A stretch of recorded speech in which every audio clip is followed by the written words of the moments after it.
Right, we're here. That was strange. VGen started low quality for a brief part. Really? I mean, I don't know. I was out. I was taking a piss just now. Also, my wireless earbuds is missing. I don't exactly remember where I put it. It could be.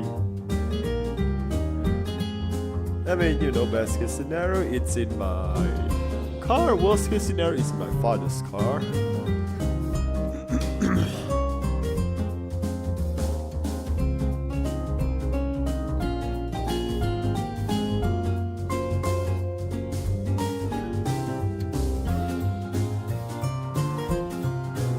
Okay, that was like a little shit up too.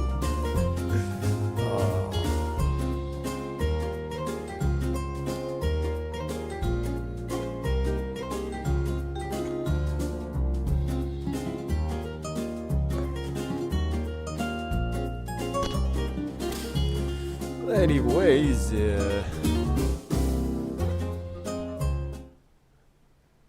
oh, where's the little guy at? Come on out now.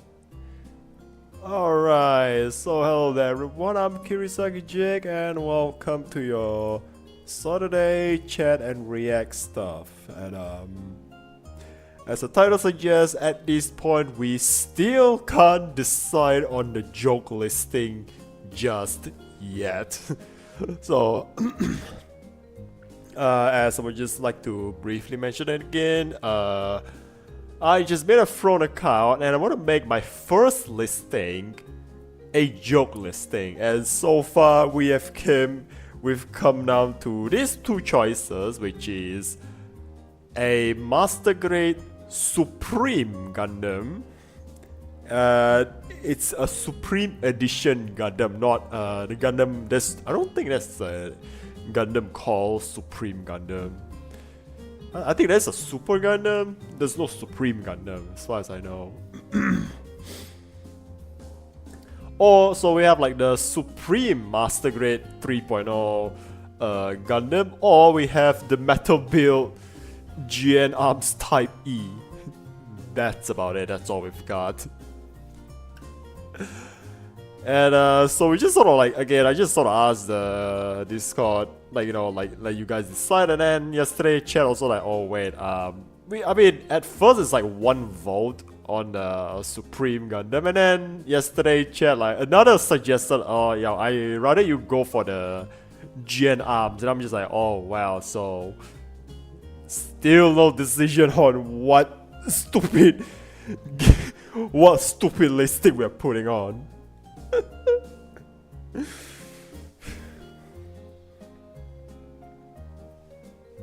It's like Super Gundam just gave me a Zeta recall. I mean, it is from Zeta Gundam. I think the one with the G Defender, right? It's just a Mark II with a G Defender equipped. That's it. That's a Super Gundam. So, and I think also in the Zeta Gundam, like it just got the G Defender got destroyed, and then like, is it called a G Defender? I don't remember. I think it's called G Defender, but yeah, Gundam expert here and still questioning about, like, you know, do I, you know, still not sure about the Gundam, the stuff. Yeah, G Defenser. So, you know, I'm just gonna set up a poll. And I'm gonna make it like run like a bit extra long. You know, actually let's just wait for like people to come in here first.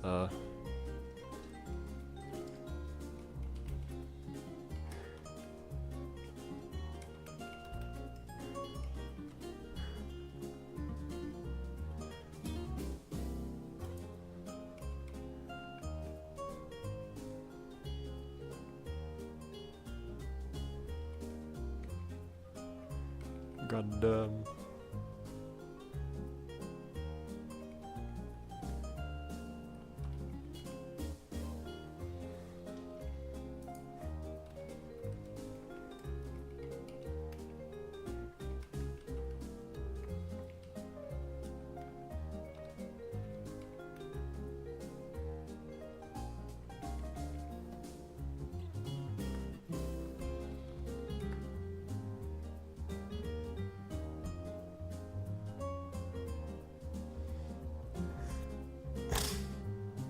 Actually, no, let's wait for like more people to join in first, then we'll start the poll because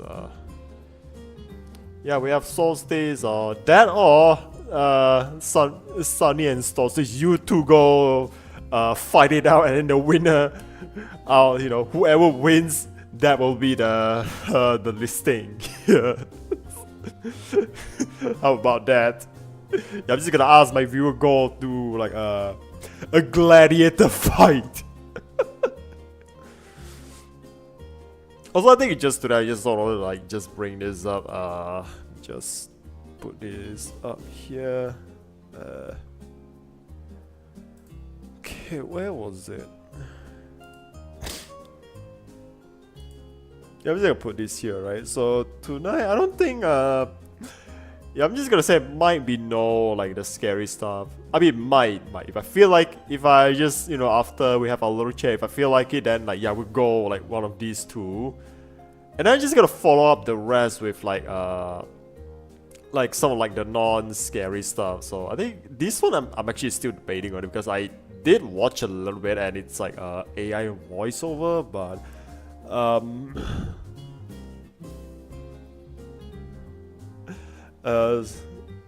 don't know, I've watched it a little bit and it's like AI voiceover, so I'm just sort of like, you know, I don't really want to like watch like, you know, if it's like AI stuff over here. I prefer if it's like, you know, mostly, I mean, at least it's, you know, I hope it's not written by AI.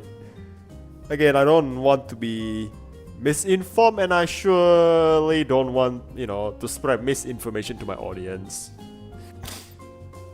So we're just gonna go with this, yeah, we're gonna go with like sort of like in a row where we're gonna go this one. This one I just sort of like watched it and it just sort of, hey, you know what? I think this would make like a good react for, you know, the why game companies continue to make games nobody wants. And then with these, we follow up with these. The Warframe is a wake up call. It's, I don't know, just something just feels relevant to like follow it up on. And then from there, actually I just noticed this is like the longest video the Squid made. And from here, I think I mean, again, if we have the time, we watch like one of these. I'm leaning a little bit on the Pagani Zonda video. And yeah, and I think, you know, it really depends. If we feel like it, then we also watch like one of these two. So we've got 4 videos coming out. Now that you make me think of the GTA, I wonder what's the point of sticking that attacker aircraft for that Mark II was. Oh, I know why. I do know what's the reason for that. The answer is merch. It's always merch.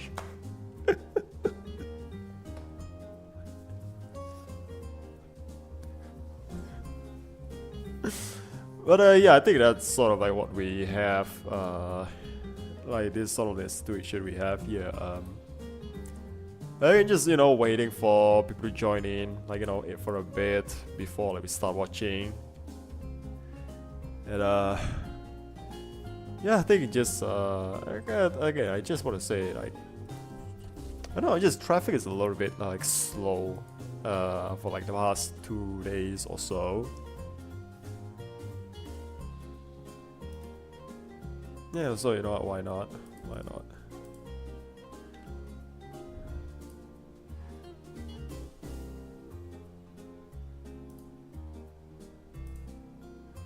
I don't know why, I think I sort of forgotten about, I think I should also start posting on like Blue Sky or...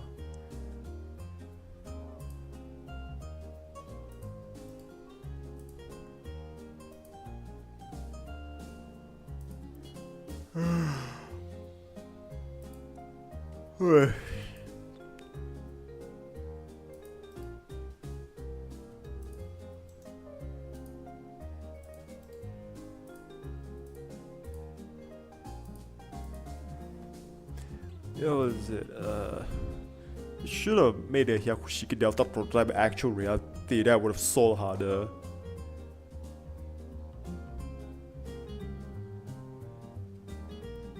Well, it's a Yakushiki Delta prototype. I thought it's just a Delta Gundam, right? Like, isn't that just the Delta Gundam? Cause I think if I remember correctly, the evolution just starts from Delta Gundam, and then from Delta Gundam we ended up with like the Hyakushiki, and then from there we branch off, right? Delta Gundam become it's just like a simulation test, and then it became the Zeta Gundam, and then from there I think it become it also further branches off, like the data from the Delta Gundam it's made into the Delta Plus. I think that's what I remember.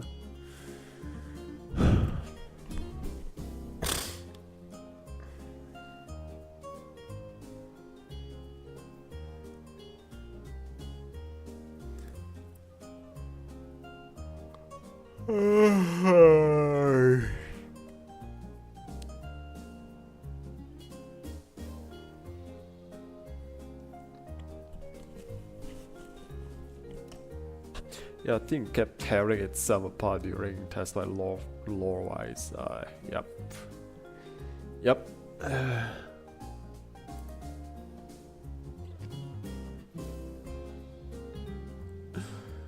Oh, man. Not gonna lie, I just sort of feel a little bit down because funny enough, I just spent like last week not drawing at all, and this week, I'm just like, oh man, I can draw, and then now I'm drawing. I was like, okay, it's time to stream. I'm not drawing, and I'm just like, oh, I'm not drawing. I'm down. Hey, good egg off. No loss of yawns there, you white. Yeah, I'm good. Just waiting for you, man. Just waiting for you.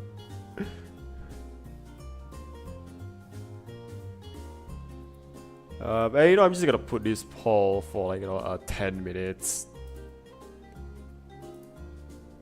So I'm just gonna put this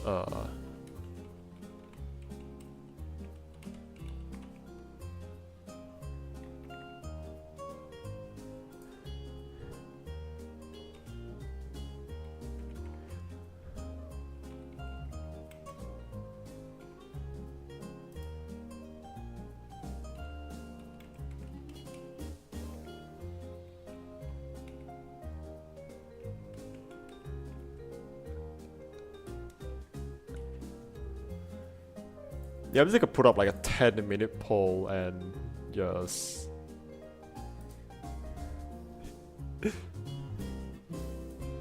so yeah, we got a poll here, so you decide, because again we just sort of like hey, thank you for the follow, Adam Gawk. Yeah, thank you for the follow, Adam. Yo, welcome, Adam.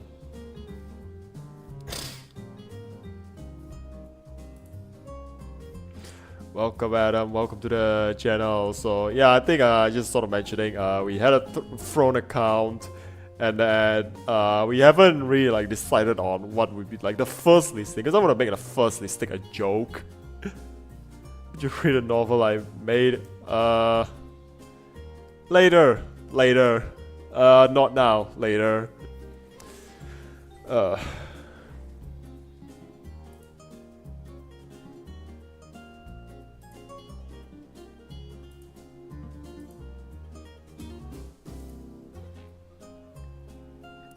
I mean, why? I mean, hey, dude, it's a chatting stream. It's not a reading stream, and also we're gonna do React later. So, yeah, that's why, like, the novel stuff, and also I don't really do like online, like live reading. So I think mostly I'm just gonna read it offline. And again, 50-50. Still can't decide. Yeah, so I think we're just gonna need like one more vote within like this next few minutes. So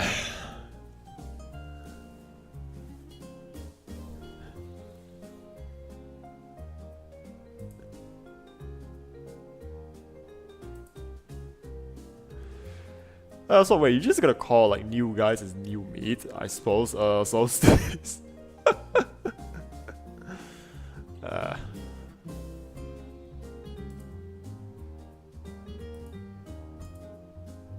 Yeah, new Schmidt.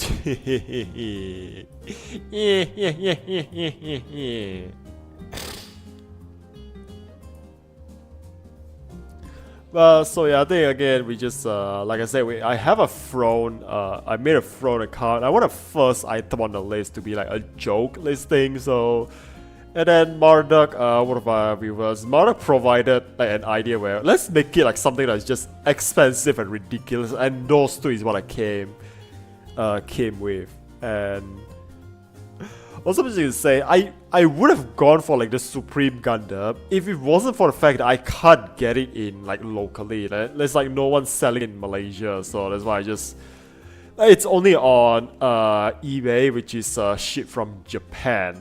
So hey Bardock, yo, oh shit, everyone, hide, scatter. Yeah, I think just sort of mentioning like again, just crediting like an idea you gave where we have this a little like a joke listing thing where I have like a two like ideas now because and the reason why I'm split on those two ideas is the Supreme Gundam, right? It's not available in Malaysia. I have to buy it like online, and it's but I still put it on that list because it is really funny, like just like the whole the Supreme Gundam thing,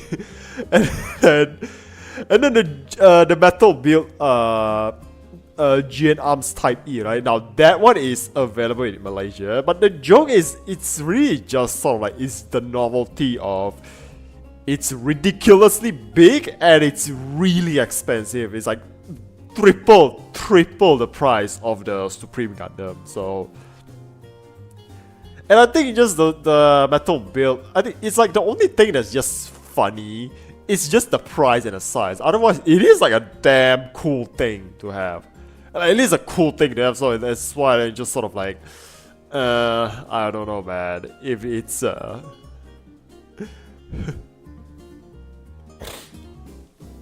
yeah, good, very good. Yes, that's why right now I'm just debating, and it's been like what 3 days. I want to let like the Discord decide, and it's like okay, still no agreement on anything. So I think might as well we just gonna.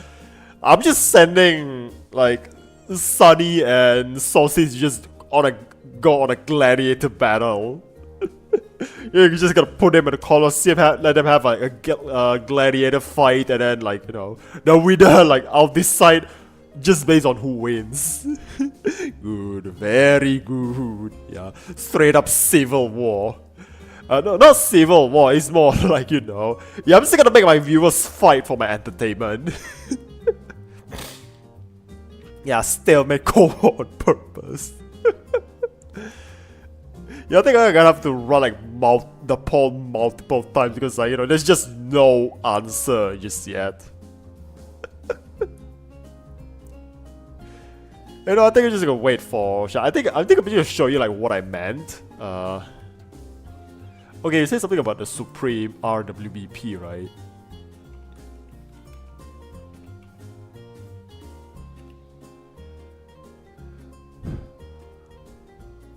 Oh, that 9 years ago, bloody hell.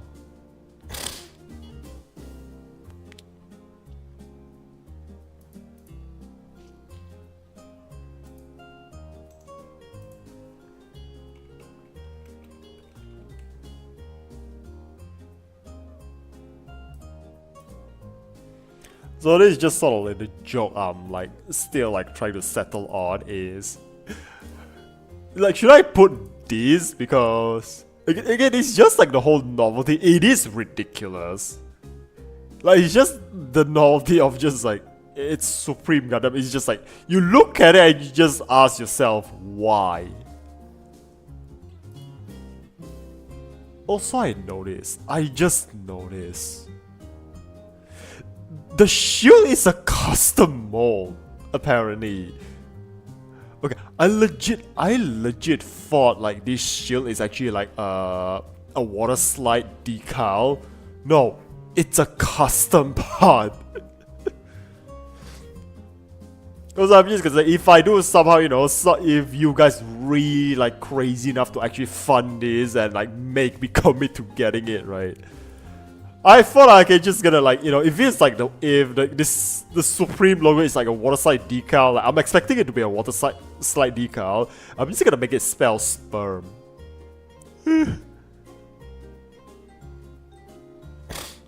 Ew, ugly as hell. That's why it makes such a good joke. That's why it's a joke. It's ugly and stupid. That's a meme, bro. I mean, the other option is this and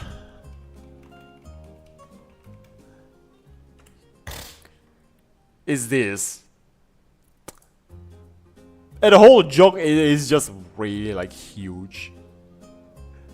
Okay, you don't actually let like the image fool you. It is a huge thing.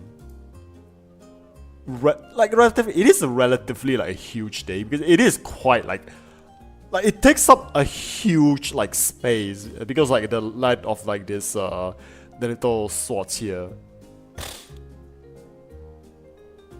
Yeah, if white for Colgate, huge. That's what she said. Yeah, so yeah, right now it's just gonna came down to like 1 vote. Otherwise, I'm just gonna have to make just gonna start a gladiator fight between. Yeah, I'm just gonna have like a Solstice and Sunny fight to the death after this. I'm actually speaking of metal build, right? This one I actually do one.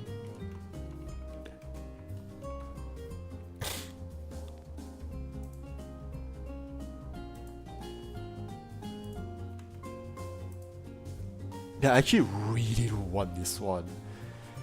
There's one called yeah, metal build Astria type F, specific type F, and this one have the weapon set, and yeah, this one is also cost an arm and a leg.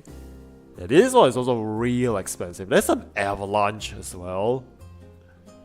That also gonna cost you. That's like the weapon set, and there's also like the avalanche set. Yeah, this. Like, I just love the Astria. I mean, it is my first Gundam, so that's just sort of like the attachment to it. Like, if it's Astria, yes, it's love. Oh yeah, Fizalis MLR is because this store that I bought it from, like always bought it from, they had a restock, and I've just sort of, like, it's just sort of like, I mean, look at it, man. Like, fucking look at this. Yeah, because I just thought I wanted it because it's on, like, it's actually restocked on this Gundam store that I buy it from. So that's why I'm just, man, tempting. It is tempting. And I think the cool thing is, right, I think this is like what?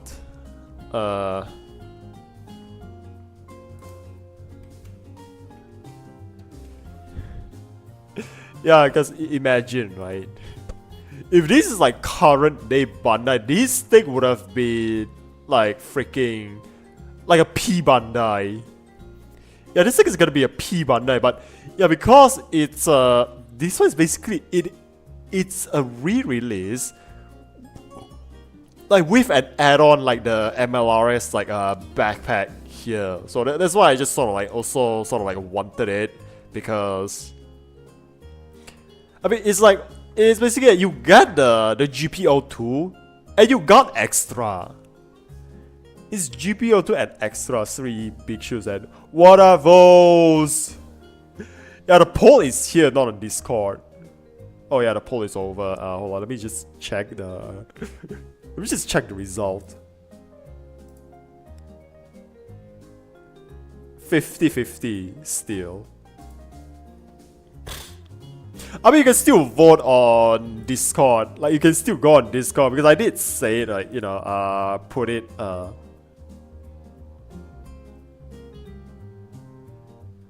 okay. Damn it. Damn it, why did you put a react on both? Why did you put a react on both, Marduk? Why?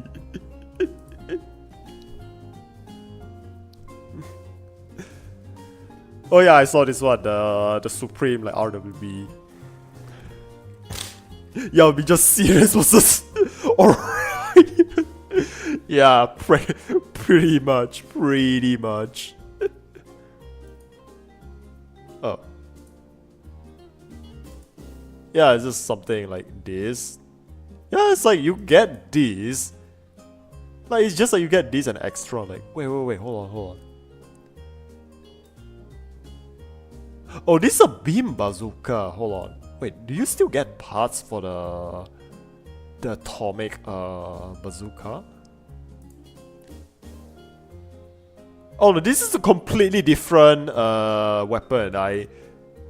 Because I thought you actually get the parts for the atomic bazooka, but apparently not. It is a new mold. It is a new mold. Huh. Yeah, it's different. This is the original one. It has like the one cannon here. Oh wait, I've always thought this actually comes with the atomic bazooka, but I mean still I do think this is like way cooler than just like an atomic cannon. Having both on the list is a choice too.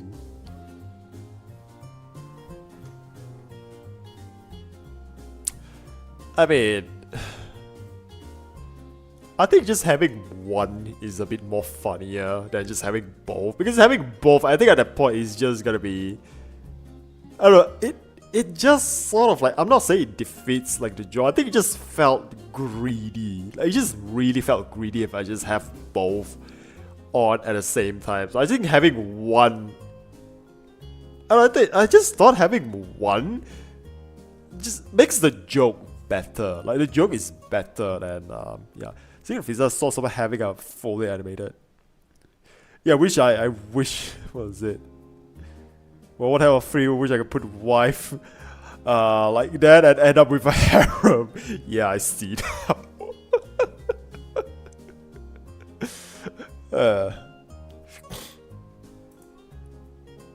Yeah, also this thing has a sick mechanism where if you actually like turn these these two jet engine together, right? You move one, it'll pivot the other like together. It's actually quite neat. Super neat.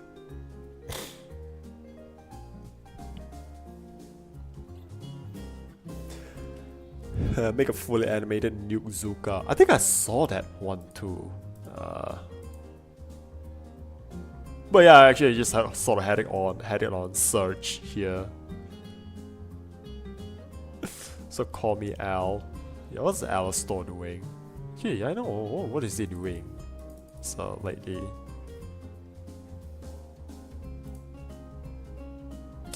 Yeah, bro has not been uploading in a while. Yeah, this guy I used to just make like stupid shit together.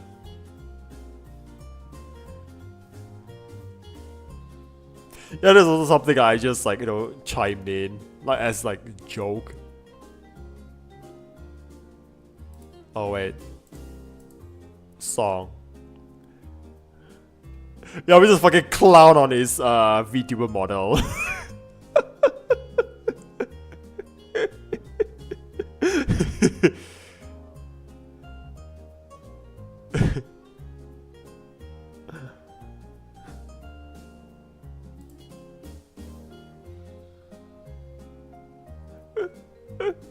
Just fucking clown on this guy, like on his like full model. So yeah, this is full model. I mean, to be fair, I did give him like a little of like a leeway. Yeah, this one. This is the first one. It's like supposed to be a joke. Yeah, this one. I mean, to be fair, he do look cool like this. And of course, the bike suite. Yeah, Blood forgot his password. I mean, possibly. Kazuma Kiryu or Yakuza 3 fit.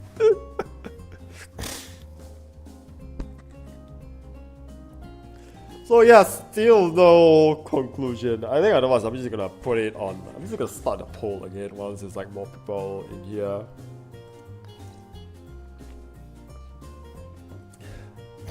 Yeah, monkey to monkey brain echoes. Yeah, we are like tight, man. I forgot where this guy was. Yeah, just been a while, this guy.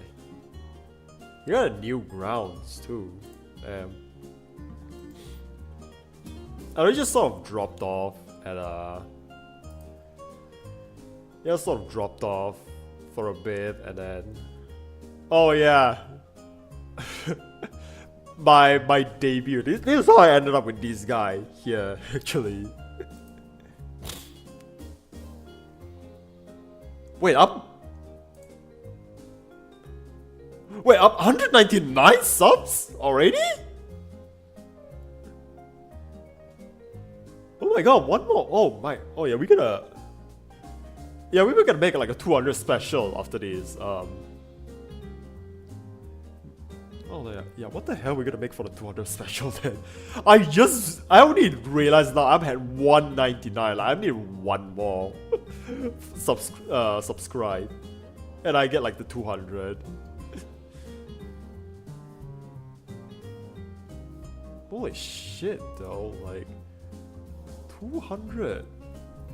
One more and I'm 200, and I don't even have anything planned for 200 yet. Also, but yeah, I think we just sort of have one ad played today, so yeah, I think this week I don't think we're gonna do like the scary stuff like this week. Actually, you know what? Depends.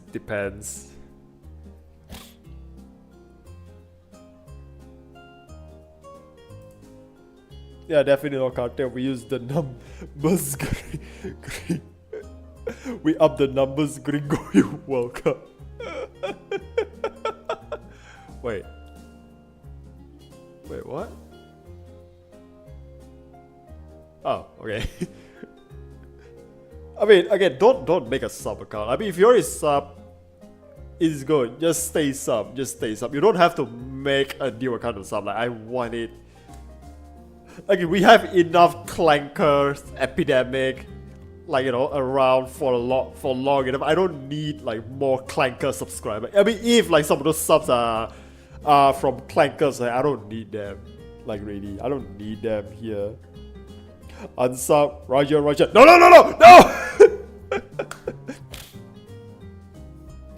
Nah, definitely didn't use gang members. Okay, just thinking of gang, right? My grandpa is from. He's part of a gang. Actually, no, not part of a gang. Okay, I'm just gonna say this. My grandpa, and I'm gonna assume my great grandmother as well. They were just straight up like mafia family. And I think until I think it's just like my father's generation, and it's just like the whole mafia thing died off. Like, it didn't. I mean, it only lasted like one generation. My father's generation onwards, like, yeah, no one wants that shit anymore. But anyways, so you know, I think I'm gonna just start with this, the VSS Torres. I know we just like to watch like gun stuff, and okay, let's just see how this goes. Because if it's like mostly just AI stuff, right? Then I'll just turn around. I'll just like catch one of these this scary stuff. That, or we just like catch the squid. Yeah, we're gonna have 4 videos tonight, and we also have this one. Why game companies continue to make game nobody wants. I thought this would make like I'm gonna watch this first, and then just immediately follow up with this one. Warframe is a wake up call. So.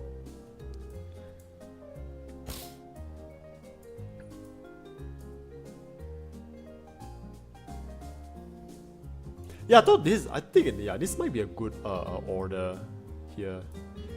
Yeah, this might be a good order. Yeah.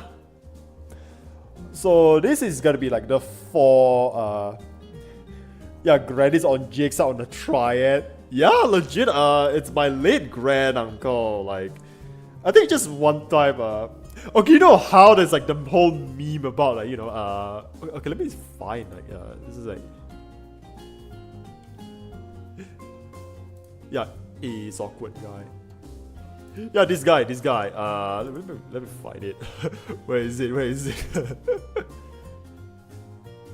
Also, I think I can just, yeah, turn off and stop audio. Yeah, I can't wait for Jake Falls to inherit family business. Okay, what is it? Where is it? There's this one. It's actually quite funny.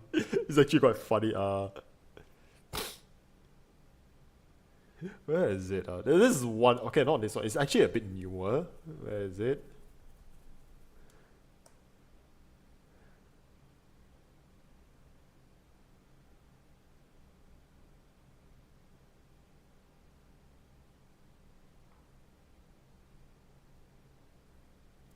Okay, what is it here? Yeah, this is one actually quite. It's really funny. I think I'm just gonna move my VTuber model a little bit here. Yeah, right in the middle, because it's gonna be okay,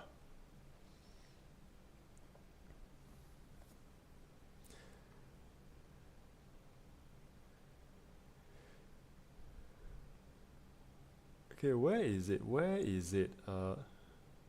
Yeah, there is one like the video is about like the family beef, that one when you're old enough to inherit the family beef. It's not here though. He mainly on Instagram. Yeah. Oh, he got Twitch too.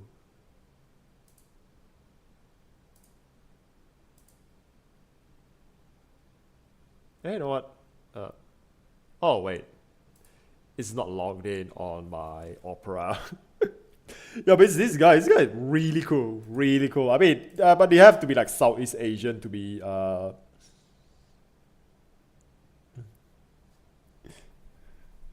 Yeah, it's just like the discovery of family lore. Maybe like when you're old enough to inherit the family lore of what's it, where you are. When you're old enough to learn the family lore. Something like this. Yeah,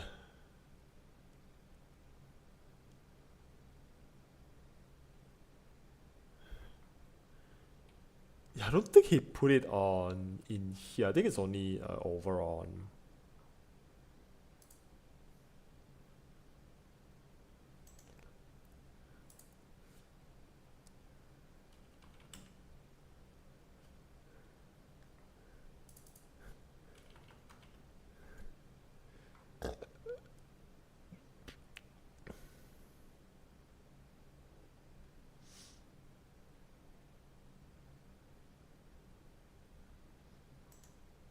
There should be one that's just like a Chinese New Year special somewhere. I don't know, I can't find it.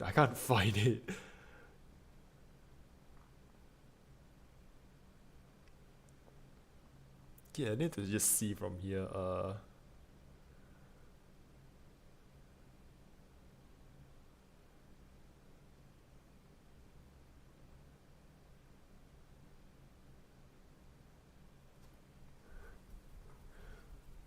Okay, I can't find it.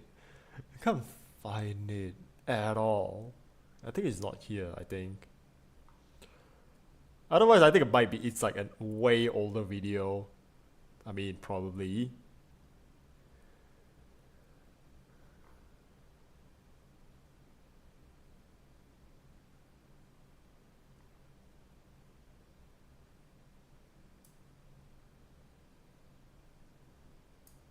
Yeah, anyway, I think I'm just gonna, we're just gonna start with the React stuff, so, yeah, welcome to the eternalism point where Jake can't find a video yet. Okay, I just prefer if I can like have it, you know, just if I don't have to like go out like of like get out of like the like YouTube to find it, if possible. Otherwise, you know, I'm just gonna see how long is this one. Yeah, you know, I think I'm just gonna take a piss break and then I'll start with the react. So I'm just gonna open this up first. Okay, change the window to this. Yup. This is it. Alright, I'll be right back.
Yeah, don't forget to check the audio capture.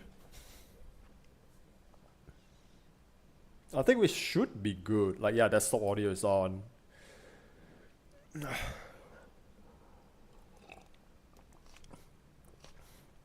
Alright, but I think I'm just gonna... Yeah, I think we can get started now. So, yeah, I'm just gonna do the intro.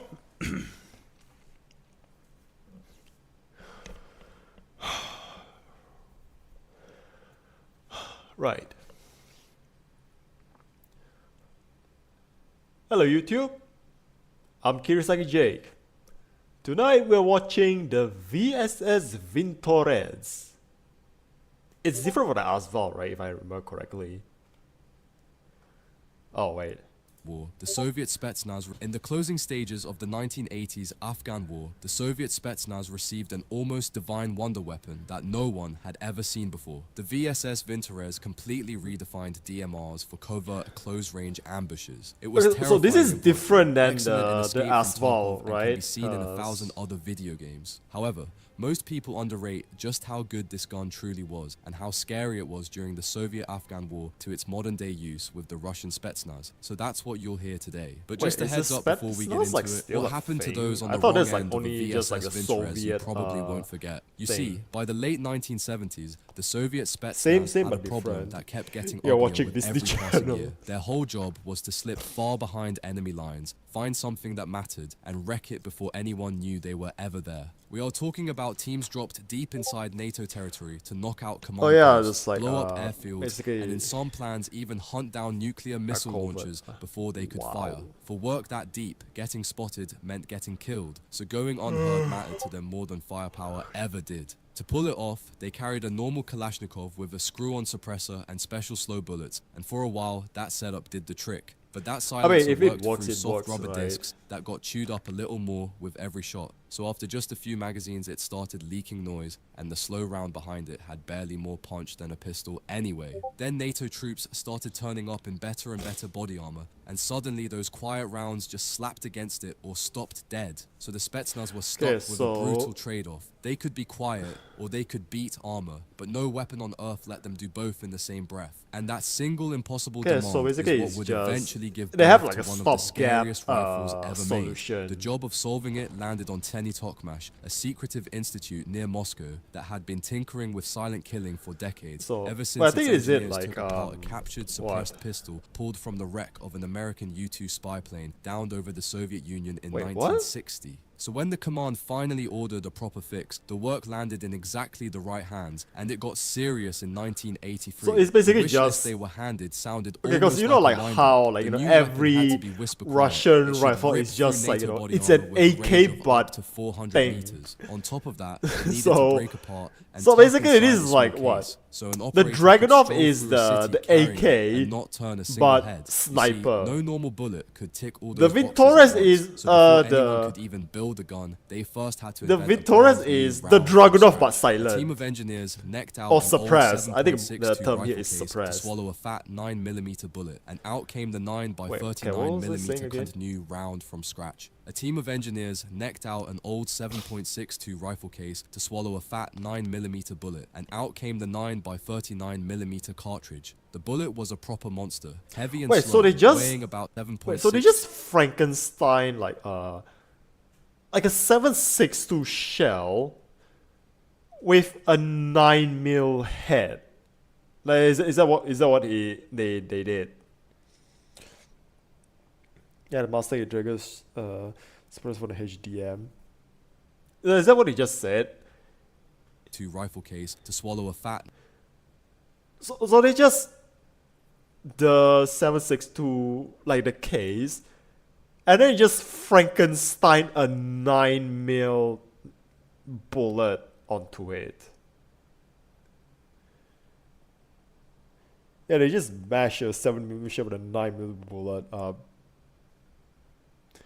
Yeah, just yep. That's that sounds that's a proper Soviet train of thoughts there. 9mm bullet, and out came the you 9 know, by 39. if it works, it's not The bullet stupid, was a right? proper monster, heavy and slow, weighing about 16 grams, which is roughly double the bullet in an ordinary AK-47 round. And that heaviness was the whole clever bit, because the round crawled out of the barrel at only about 290 meters a second, comfortably under the speed of sound, so it made no crack as it flew, and nothing in the air gave the shooter away. They cooked up two versions of the round. So okay, they have a round that is subsonic, but I think is it just like the mass that actually like is what makes it give like a bigger like impact like. Is that what they're going for? SP5 with a plain core for accuracy, and the SP6 with a hardened steel core for tearing through armor. Up close, that armor-piercing SP6 could go through about 8 millimeters of solid steel, and even out at 200 meters, it would still defeat a soft body armor vest or 30 layers of Kevlar.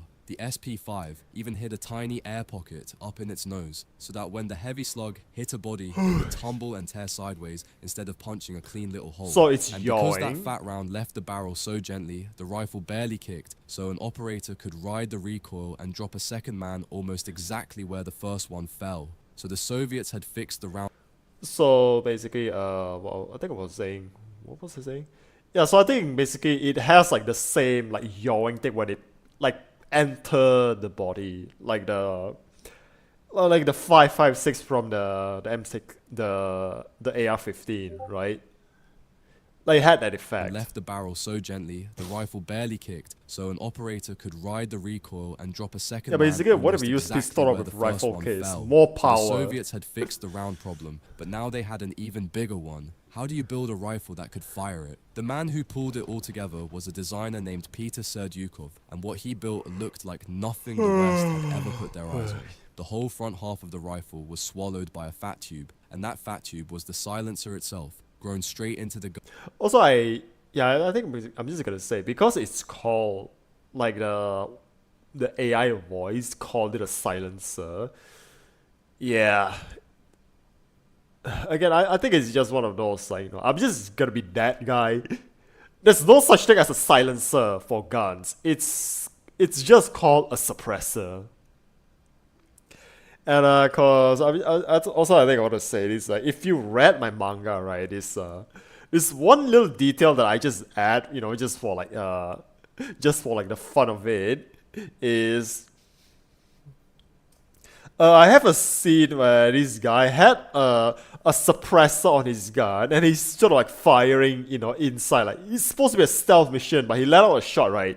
His gun is suppressed, but then people, like, enemies still know where he is.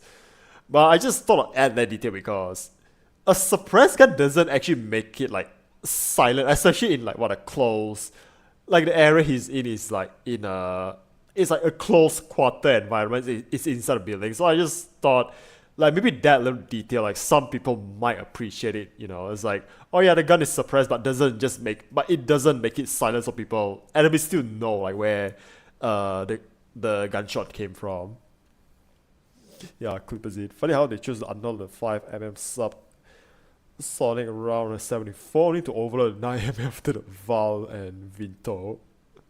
Gun rather than screwed onto the end. Here is how the thing actually worked. 4 rows of tiny holes were drilled into the barrel, following the spiral of the rifling, and as the bullet raced forward, a slice of the hot gas shoving it got bled off through those holes early. That gas spilled into the wide chamber wrapped around the barrel, where it could spread out, cool down, and shed its pressure long before it ever reached open air. What? Through those holes early. 4 rows of tiny holes were drilled into the barrel, following the spiral of the rifle. Okay, and as the where bullet is raced the forward, thing? a slice of the hot gas shoving it got bled off through those holes early. That gas spilled into the wide chamber wrapped around the barrel, where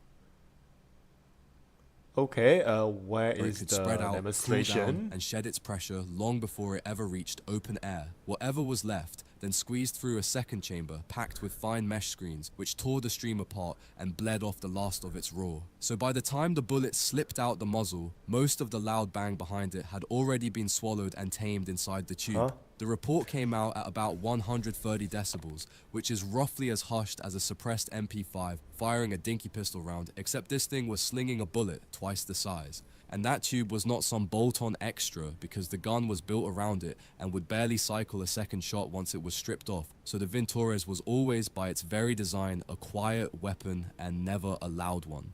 The loudest noise the operator made was often just the clack of the bolt riding back and forth, not the shot at all. But that muffled bang Wait, was so yeah, I think this is where I just sort of lost it. It described like the mechanism, but I'm just like, wait, there's no. I mean, you even had like a wall of gun video there. Like, you can't just show that like how it works, from there. So now you're just saying all this like I'm just lost now. Like, okay, sure. I can't visualize that because I don't know where like these supposed like holes and stuff. I don't know where it's like it should be going. So I'm just lost here. only half of what made the gun so eerie to be hunted by, because the bullet was already subsonic, so there was no whip crack chasing it through the air either, so the target usually had no clue which way the fire was even coming from. Now, I mean, you can might just follow wonder how where something the this stubby can blood still spray. hit hard enough to matter, and the honest answer is a little unsettling. The Ventores was tiny and light, tipping the scales under 6 pounds and measuring about 35 inches end to end, which How much is that in? How much is that in a more civilized language? is roughly the size of a short car. There's a diagram of the integral suppressor earlier, at least.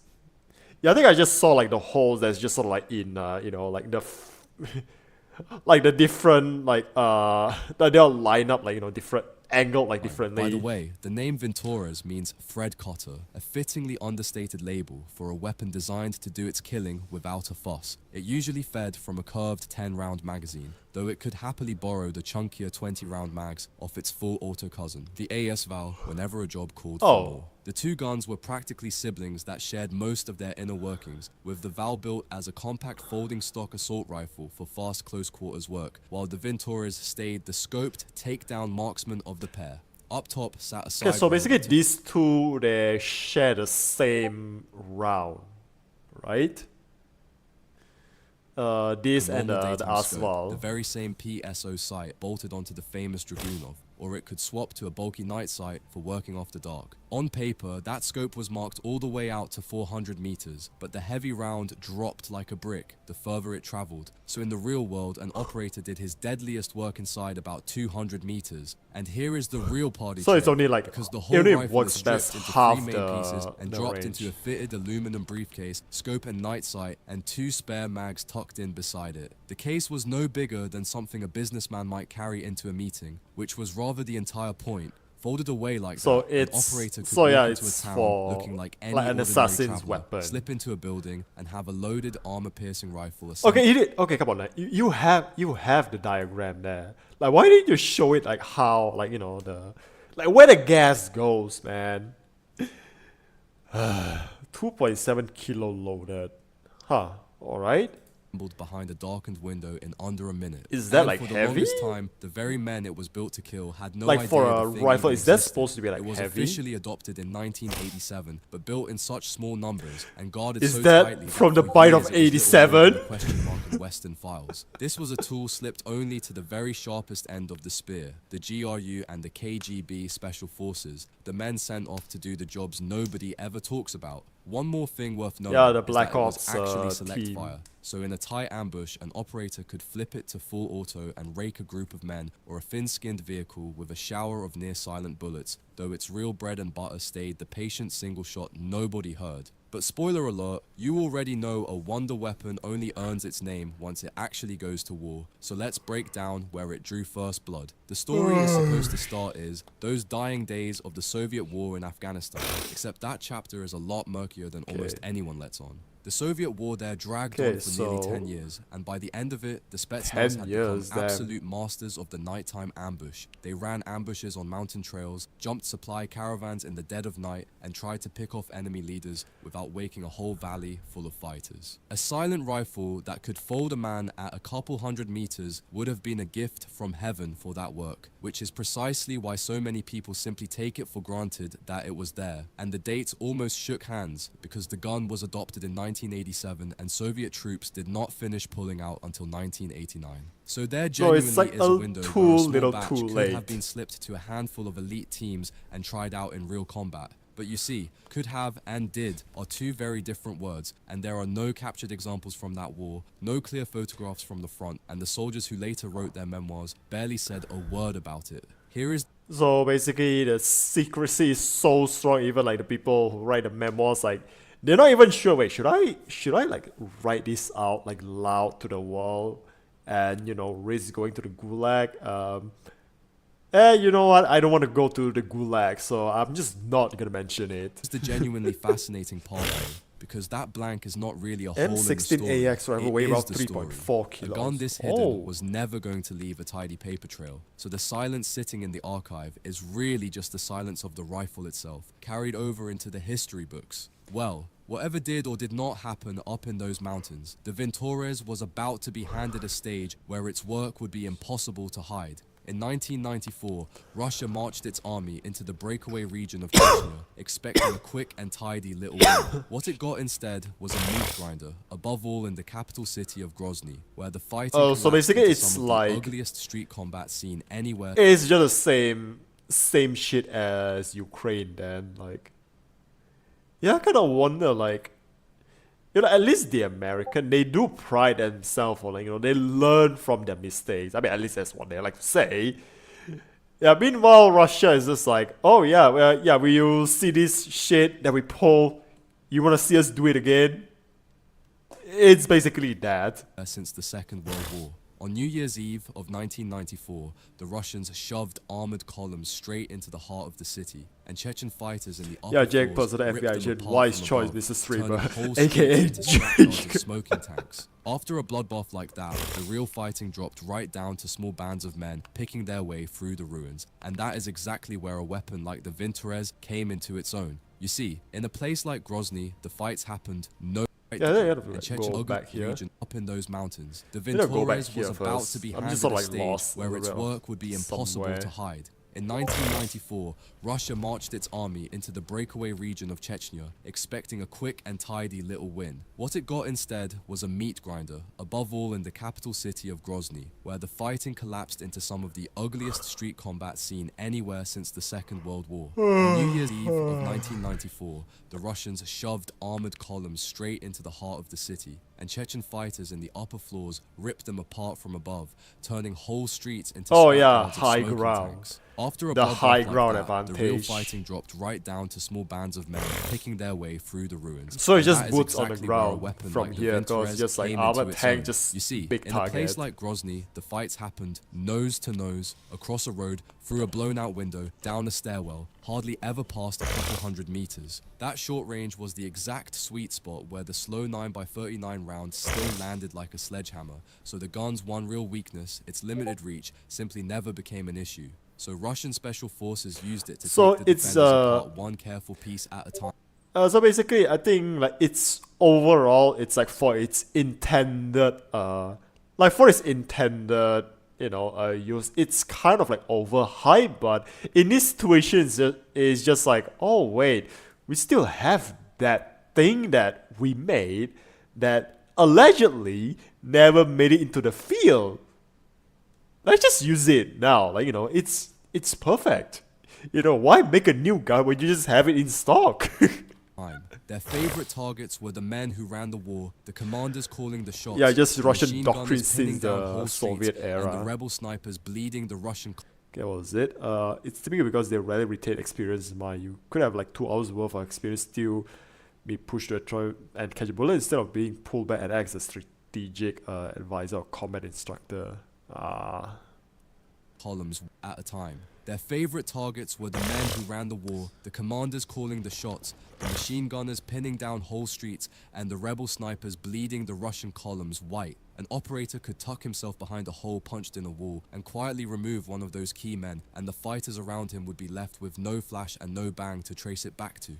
By the time they grasped that one of their leaders had even gone down, the Russian assassin who did it had already dipped out the back door, and some of the soldiers on both sides of the conflict actually described the wrath it unleashed onto the Chechens. One Russian officer described it in chillingly matter-of-fact terms, calling it indispensable for city fighting at night and saying it let his men work as calmly as if they were standing on a practice range. Now flip that around and stand in the other man's boots for a moment. I think in other words, it's just like saying like, oh yeah, one of our guys has brought a stand.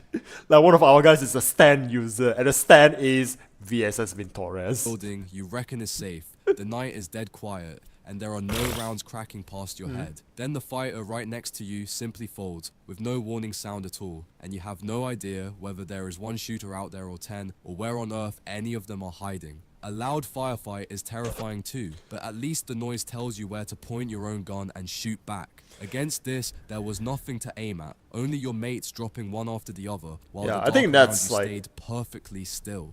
The armor-piercing SP6 round only sharpened that nightmare because a fighter in a captured vest felt safe right up until the instant that hardened steel core punched clean through it. But then I think it's also like the shrapnel from. Let's say where it's like a steel plate, right?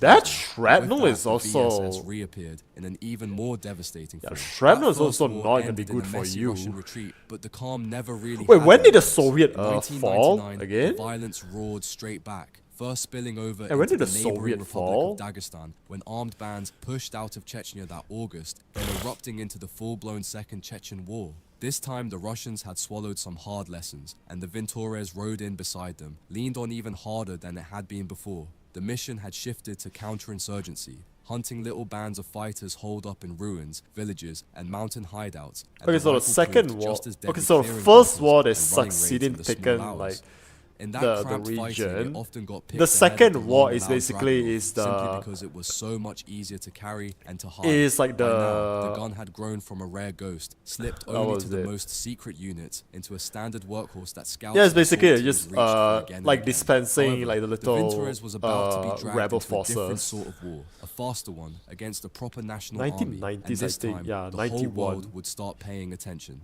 In August of 2008, a short and sharp war flared up between Russia and the small nation of Georgia over a breakaway strip called South Ossetia. It was all over in a handful of days, but for our rifle it turned into a real turning point, and for a slightly odd reason. This was the moment the Ventures finally stepped out of the shadows. For 2 solid decades, the West had treated it as little more than a campfire rumor, and now, here it was, captured, photographed, and finally laid out on a table. When Western analysts first got... So, I mean, that's not bad actually. Like, imagine you have this like weapon for 2 decades that no one knows about. Actually, that's quite...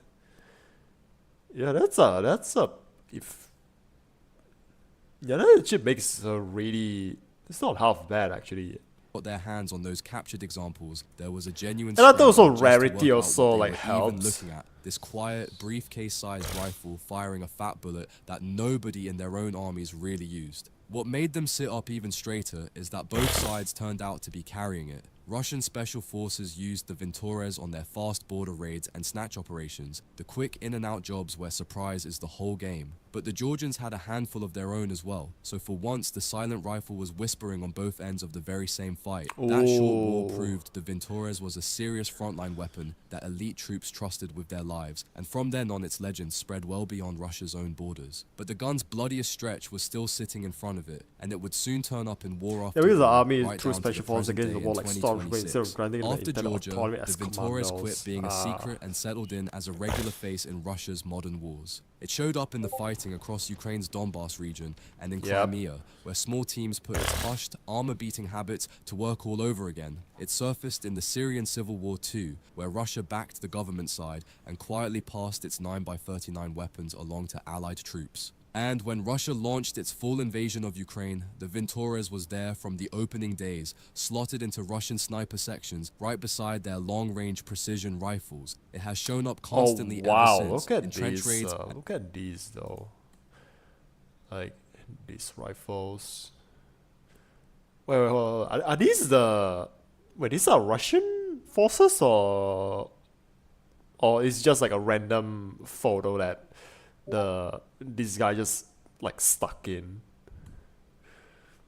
Yeah, main commander died throwing themselves in droid ways like Geonosis lore wise. Yeah, basically the logic of Jedi Star Wars using clone commanders as frontline infantry. 2 years of gatekeeping.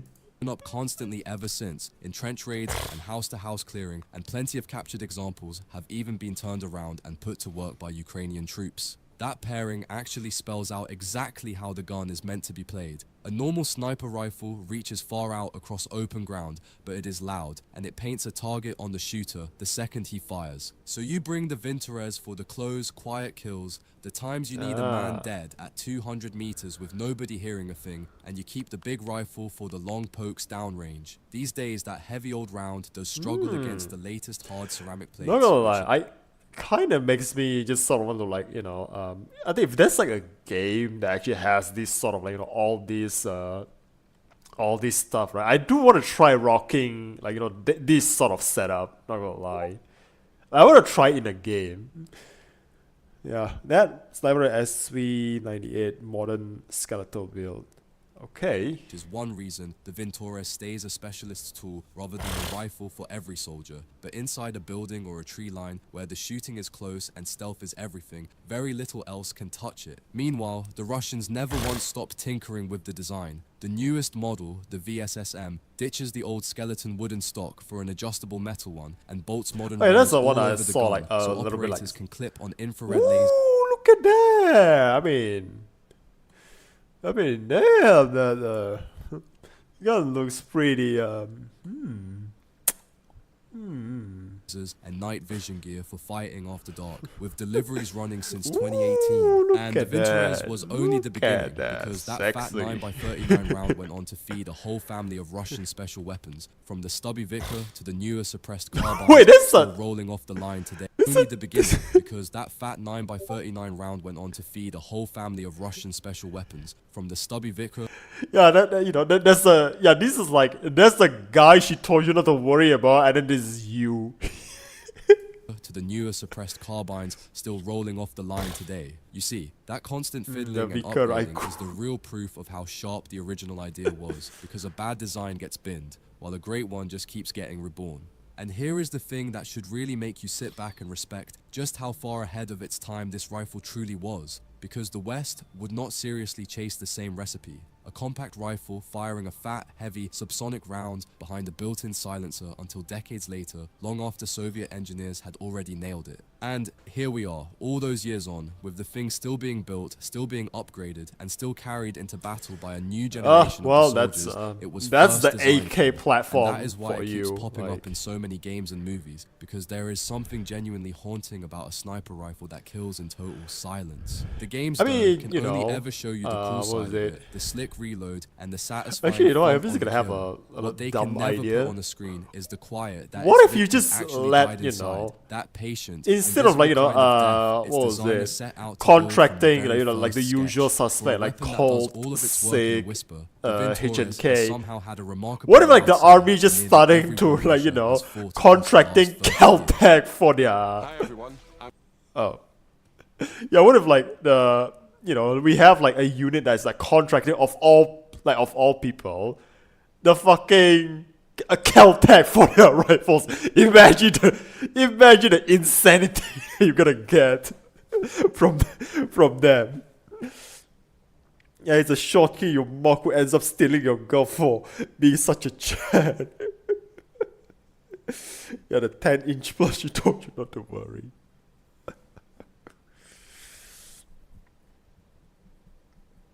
But yeah, that's our first video. So yeah, you know what? Everyone get a drink. Get a drink. Yeah, this is a short one. This is a short one. So you know what? If you need a drink, get a drink now. You know, take a piss, anything. Yeah, we'll just have a little break. And you know, I'm just gonna put the same poll again. I'm just gonna put up the same poll again.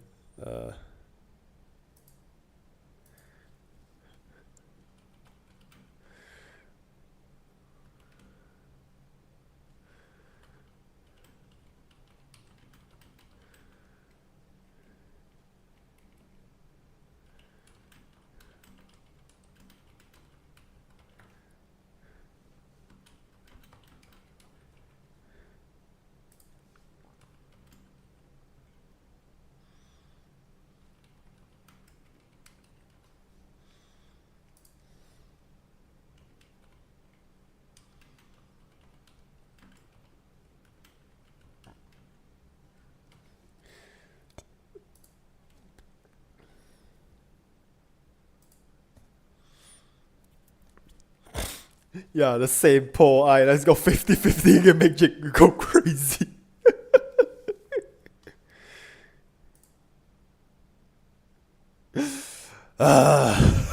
Yeah, there we are back to 50-50 again. Creating new account just to help you balance for Roger.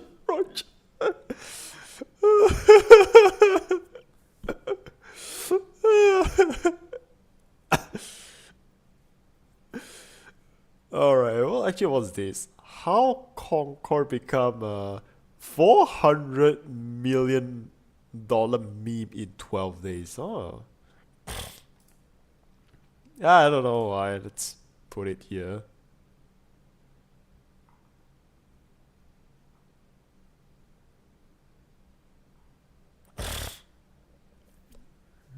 Mud Dog.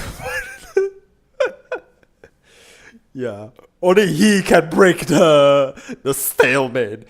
The one who will save us all from this never-ending Cold War.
Yeah, Jake might as well extend the poll to like 1 hour. Wait, can you make a poll to go like 1 hour?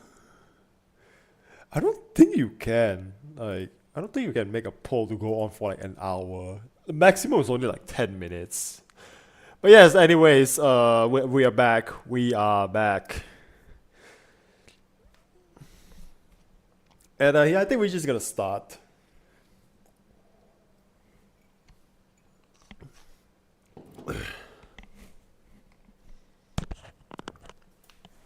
All right.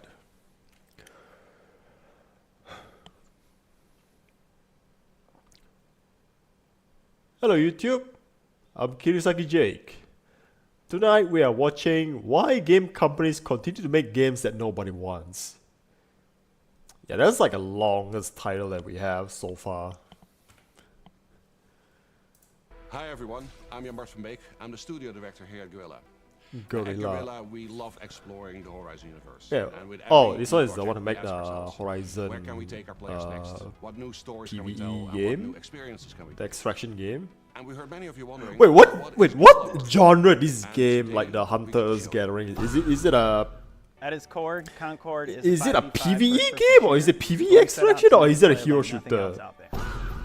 Like what was that even? It's a high guard. Oh yeah, just a quick one. I just want to show you this this. Yeah, try to remember Disney channel. I only remember TV Tiga. I love my brain. TV Tiga. I don't know where to find. Yeah, not screw it. They say the definition of insanity is doing the same thing over and over and over again, expecting a different result. Also, what If the hell is that? So many modern AAA game companies continue to do this to themselves. Yeah, what was it? Yeah, let's see. I got well safe. I got irrelevant. Okay, Ubisoft spent the same sort of 50 to 850 million on Skull and Bones. Mind's Eye flop 42. Okay, wow. Wow. Oh my god. Oh my god. Are they completely tone deaf, or is there perhaps another reason why they continue to make these mistakes? Because over the past few years, we have watched some of the biggest companies in gaming spend millions of dollars trying to make games Yeah, for and people who just yeah, Concord don't is exist. just the poster child of like this Concord, right now. Highguard, Forspoken, Dragon Age the Veilguard, Star Wars Outlaws, Skull and Bones, Redfall. I mean, I can keep going and going and I going. completely forgot From about live some service of these slop as well. I never to even bad heard of like games what's to Killer flat-out in. scams. This isn't just a few flops here. This is a scary growing trend that's slowly taking over modern game design. I feel like we're living in this dumbification era of gaming. Oh And as no, that. problematic as some of these high-profile flops might be, it actually goes a lot deeper than just these games. And it all starts with the industry's relatively newest obsession of just dumbing everything down. Okay, like what? Yeah, but I see deflects blame on his money laundering scheme. Yeah, is that a bearded lady? I don't know. I didn't even see that part. You see, AAA games. Okay, I'm just themselves gonna are being say, built differently as from the far ground as like up. most Not of all these them, games course, goes, but right? A lot of them are constantly High being Guard is simplified, actually like overexplained, concept-wise, essentially it's mellowed actually out to appeal to a fine. wider, more casual kind of Like audience. as far as like And if you've concept played goes, anything like modern High lately, Guard is you actually. probably know what I'm talking about. It's the same. I don't know, but High Guard is just like a feel sad that case so because- many newer games seem to have. They all look the same. It's the tutorials that pop up every 5 seconds to explain a button you've already pressed 1,000 times. It's Yeah. the puzzles that. Is this even a puzzle? Wait. Oh, this is Hogwarts Legacy. These murder trials won't get the best of me. Mechanics are. Yeah, I think even I think we play like the BioShock, right? Even that, I think that also like does take a bit of like speed and stuff. Cause yeah, like you know, like the hacking minigame, like that is actually does require like a bit of like quick thinking. are being streamlined to the point where you're not even interacting with the game anymore. You're just following a set of directions. In many cases, it feels less like you're Yeah, playing just, a you know, game and more would like you you're being kindly do guided this and through that? one. Not sure if the player could figure out how to get to the next part of the level? Just slap some yellow paint on the terrain. That should solve it. And while we're at it, let's clutter the screen with quest markers, mini-maps, compass bars, a bunch of other Okay, you know useless what? things to In obstruct your view. all Not things to considered, the mention mini-map, motion blur and film grain turned on by default. I'm for some gonna reason, because God need forbid like the player mini actually map because sees I'm what definitely they gonna get created. lost in this map and let's not forget about the regardless, no matter what. protagonist, Unless it's a who's trying to Pokemon map. solve one of If the it's a things Pokemon map, then like repeatedly say probably. things like, Seems it can't Actually, now you mention it, I think that is like a testament. There's a gap in the fence over there. There's a gap in the fence over there. There's a gap in the fence over there. Diam lah, bodoh. you know what the problem is? Modern AAA game companies think that Yeah, I think you're it's an like idiot. what? They spend I think that millions actually of just dollars says, every single you year know, on telemetry, focus groups, Like just behavioral speaks a data, lot, like the playtest map data, design, like you know, retention, it is tracking, all of these simple things to design, ensure but it's that also you like never have to brilliant experience a when you single think second of it. friction. You Why? know. Because friction is What's You what? see, friction means confusion. Confusion means frustration, and frustration can sometimes mean a refund. Okay, depends. Depends. And the thing is, these decisions aren't really being I mean, made if it's by like you game say like a designers game, anymore. like, you They're know, being made by businesses. At the end of Cyberpunk, the day, these right? companies aren't just game studios; they're corporations, and corporations don't optimize for creativity. No, no, no, no, no. They optimize for making money. Investors expect a return. Yeah, I think it's also just like, as far as open world game goes, right? I think it's also just the whole point is like, you know, I don't want to say like, you know, maybe like map designers just getting like game world designers just getting lazy. I think it's more so they. Like it's just back to like the whole Pokemon thing. I mean, this is like the only one I can draw like comparison from. Pokemon maps, again, you think about it, it's really well designed because it's like, I mean, if I remember, like I think we use the example like the Hoenn map, right? Because that's like, you know, the one map I'm most familiar with. I mean, like there are multiple points where like some like there's like a certain point in like a Pokemon game where the map just sort of like branches up. You can go like a multiple point. Like you can tackle like you know like certain gyms in like different order. I do remember like a Hoenn they have like that. Or not even like the gym, even like some quests. You can tackle like it in like a different order, like depending on how you want it. But I think it's also make it so in a way where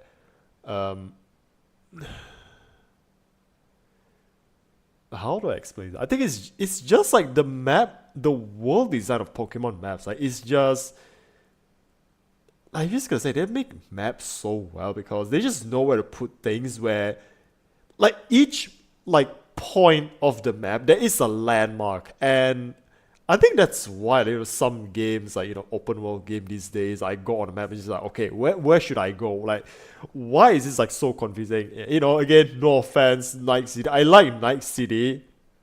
Like I like Night City as like the map and everything, but God, man, the place is so hard to navigate. It's supposedly, you know, like true to its like the lore, but God, man, I really don't like navigating in like the open world in Night City. And I think, you know what, Hong Kong from Sleeping Dogs as well.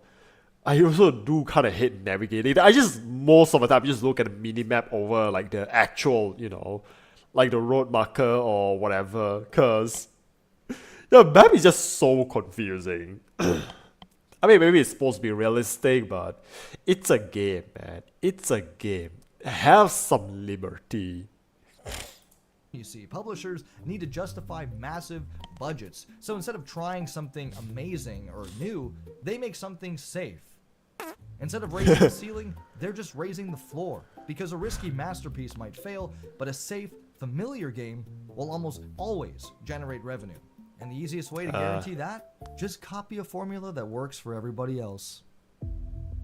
Oh, yeah, just there's no secret formula. I mean, is it a secret formula This is if why it's so everyone use the many games same today are made formula? to look, feel, and play the same. It's because instead of being innovative and trying something new and risk creating that friction, companies would rather replicate the exact same formula for success. Oh yeah, that's like the It's been proven to Splatoon generate rip-off success. game. The only problem that they don't seem to realize. Actually, is they're that just even jumping if between the two games. successful Wait, is formula that works for somebody Concord else, or is it like doesn't a different mean game? Because yield the the character, same results.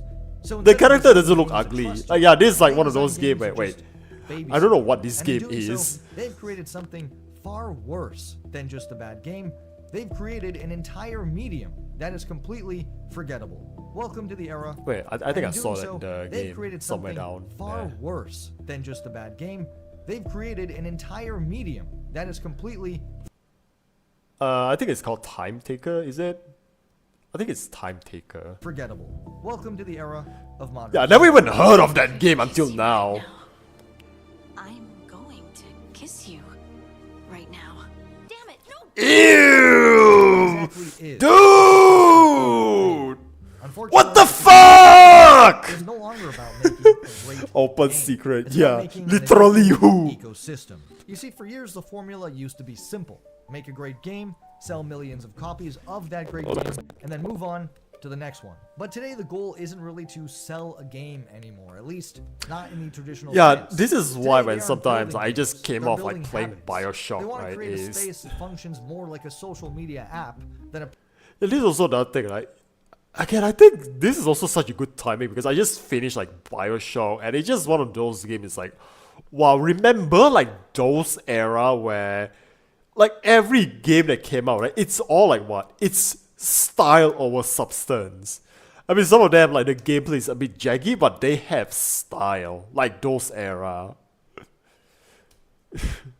piece of entertainment. They've realized that if they can keep you logged in daily, the money Still will sick, BF eventually sick his follow. ass. It's a shift Ooh, I from didn't say that, my buy, chat did. play, and finish the game to log in, stay, and pay forever for the game.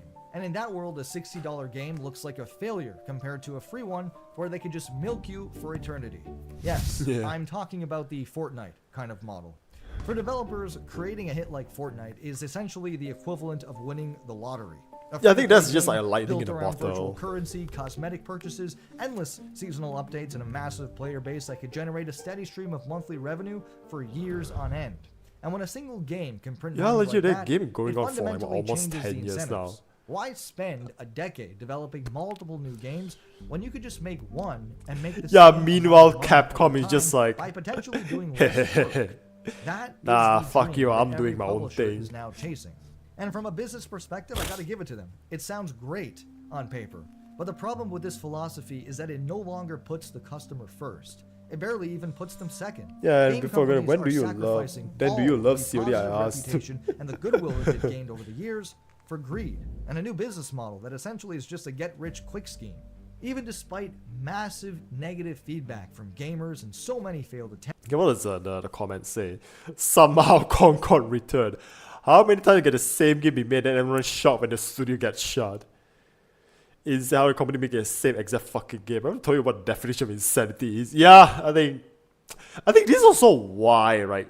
Like right now, I just talk about like Mecha Break where it came out as a hero shooter, like, and I'm just saying it's like, oh yeah, that's a big fucking mistake. And tell you what, now they have a new crew and they're pivoting to PvE. Like, what did I fucking said, right?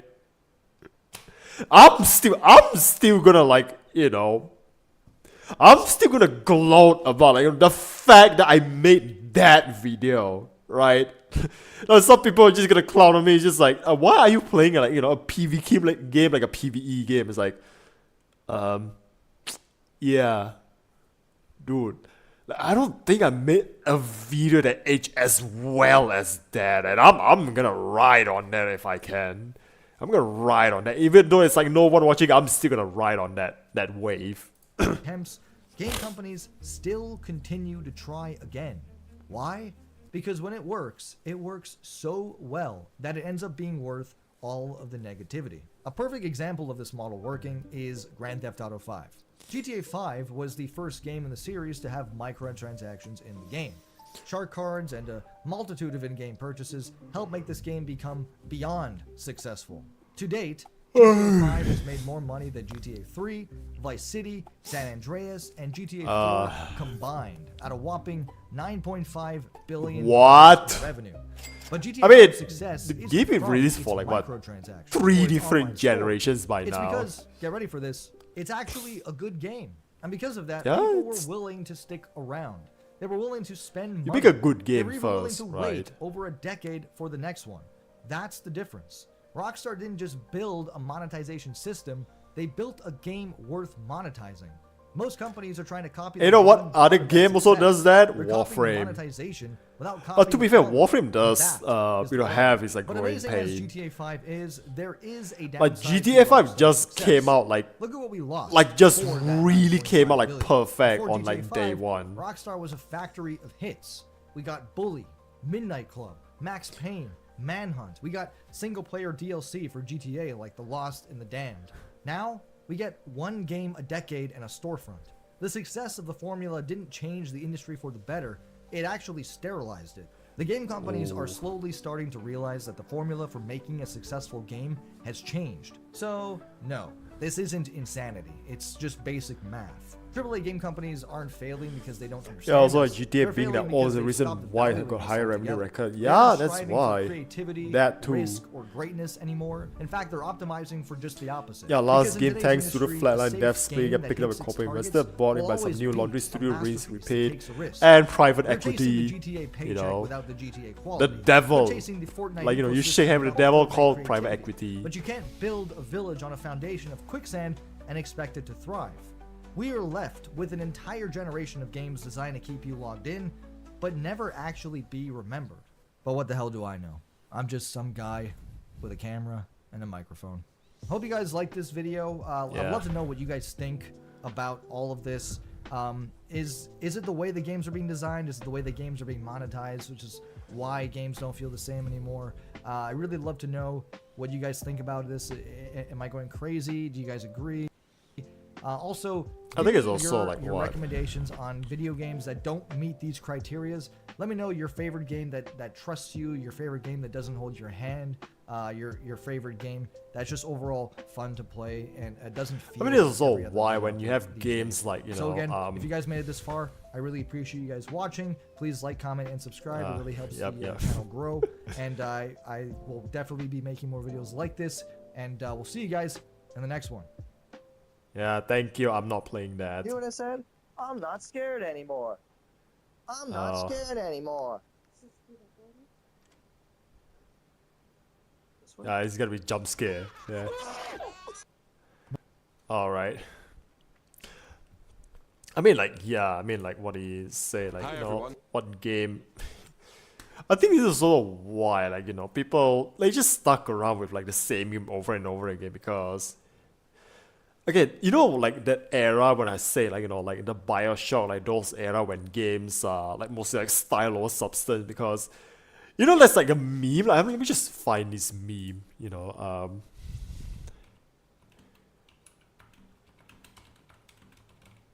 What was it? Oh,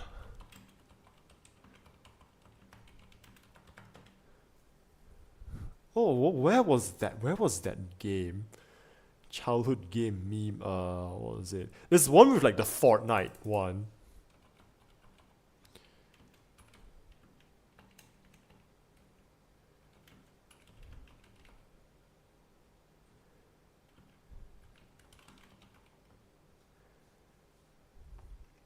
What was it? What's that meme again? I can't find that meme again.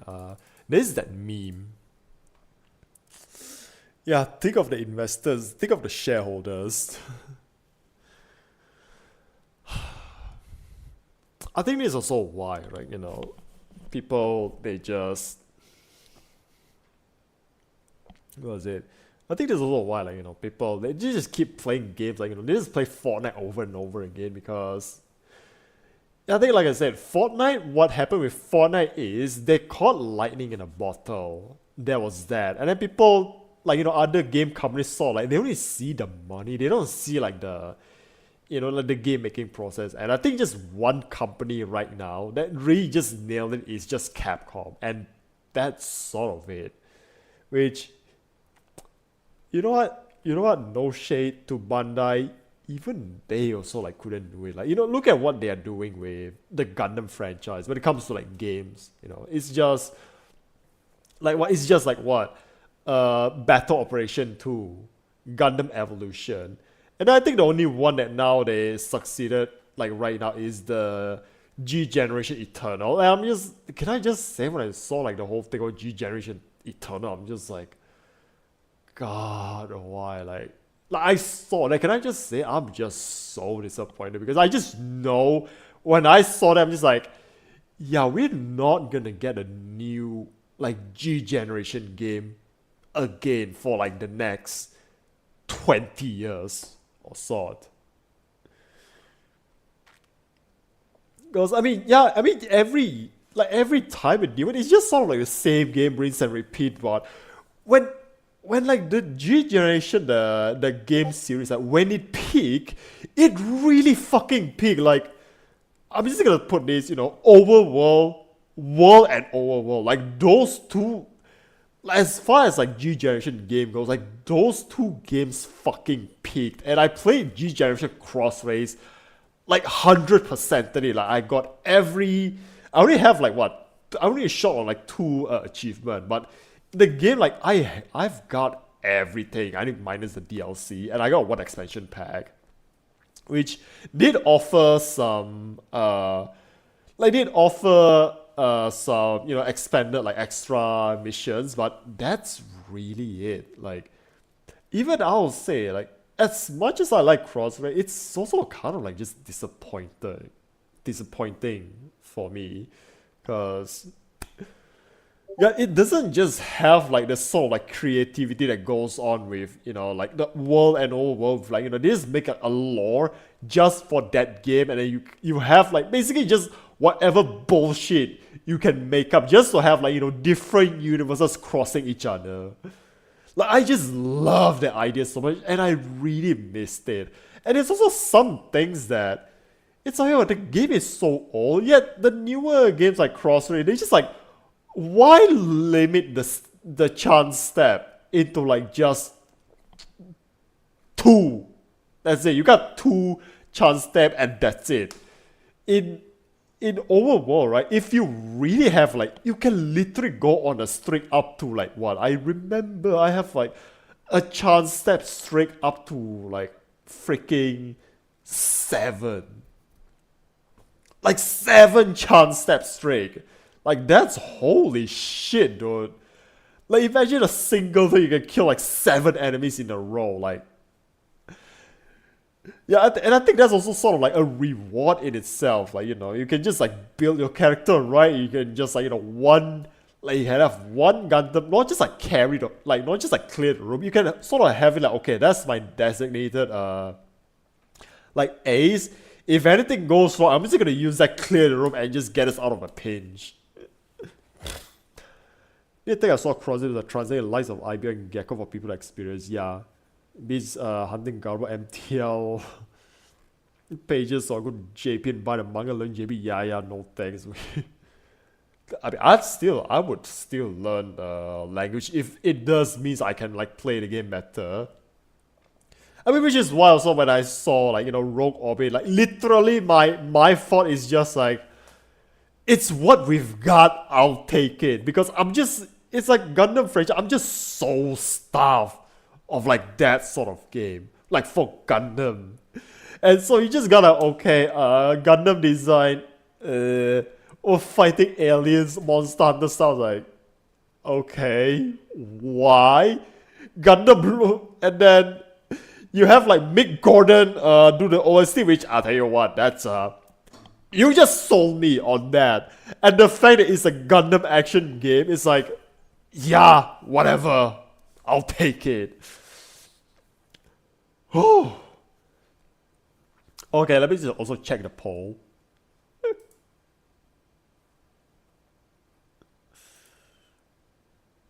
50-50. Man, I don't know, man. It's still 50-50.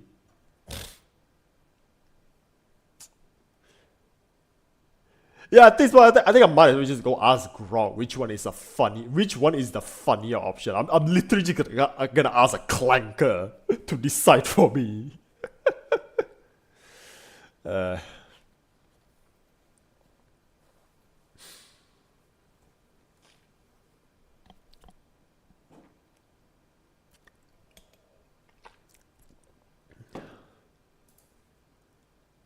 Warframe.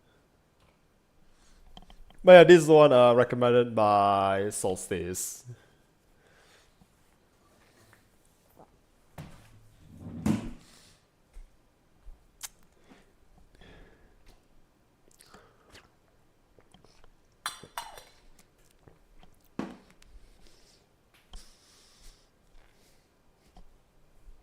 Yeah, you think Big got to sell something as equivalent uses this game honestly was the inspiration from Nier Automata.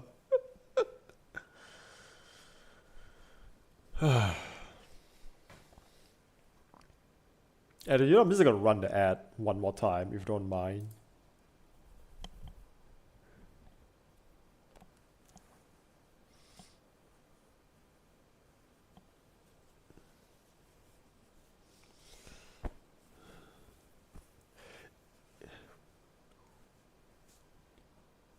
Yeah, like, okay, I don't give a damn if Hans Zimmer composed a soundtrack for this film. If it's ass, it's ass. This is the reason why I recommend you to watch it. Why, you'll see. Actually, jokes on you, I've already watched this video before, but I'm gonna watch it again anyway because, you know. Yeah, you know, I'm just I'm just gonna consider myself a Warframe player now. You know, we're just gonna like have our own little circle jerk. Why not, right?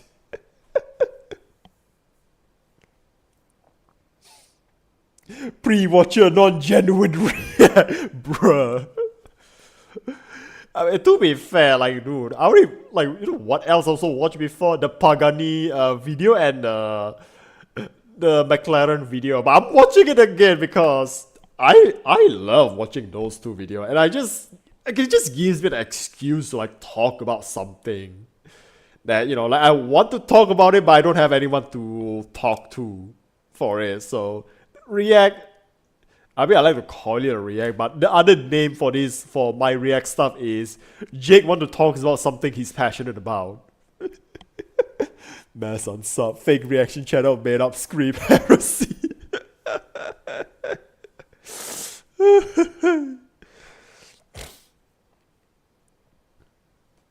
Alright, ad is over. We're just gonna start now. Right. Hello YouTube, I'm KirisakiJake. Tonight we're watching Warframe is a Wake-Up Call. Suffering from success. Yeah, I like the thumbnail.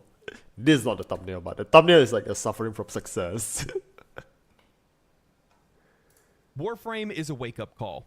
Look, the phrases free-to-play and live service, whether by themselves or in combination with one another, you look those two fill just players like with a lot of confidence. And they shouldn't. You're just gonna watch it They like become synonymous with games and studios that are under-delivering on product and service while asking for the absolute most from their audience.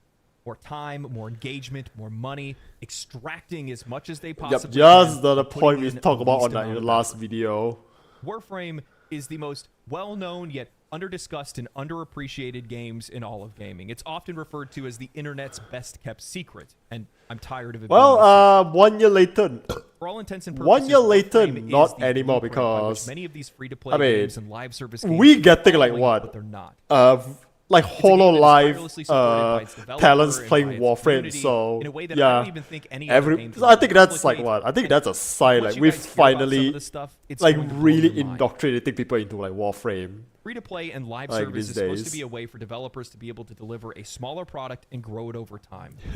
Be able to deliver a valuable service, a valuable product, and grow it while the community supports it. And that's the kind of game that Warframe is.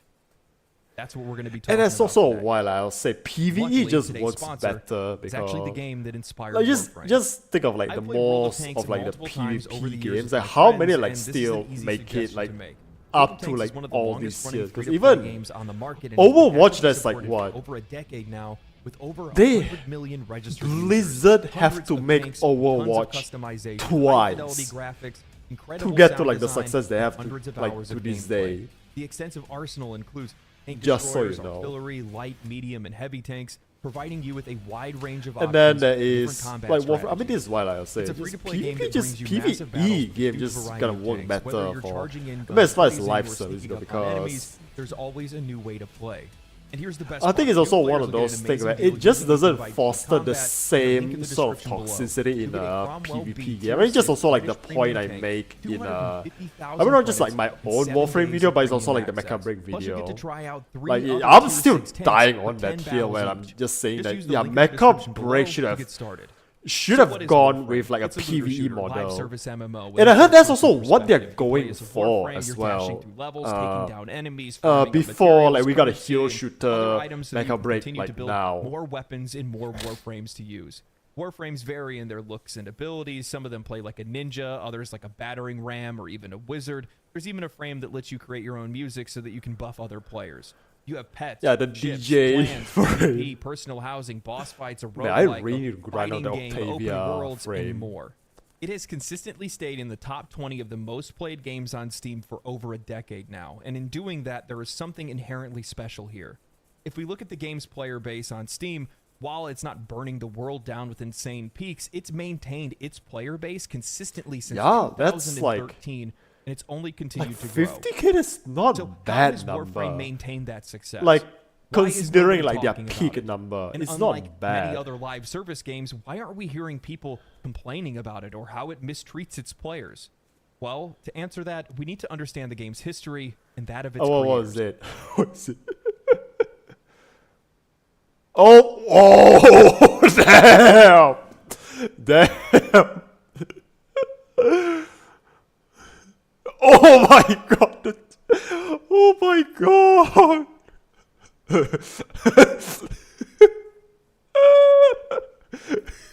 Yikes. Now you may recognize the name Digital Extremes. Renowned Actually, like what? That's also, yeah. That shit is not gonna fly with like modern game dev. They're just gonna call like like all players like they are all like insert name here. Like they just see that to them.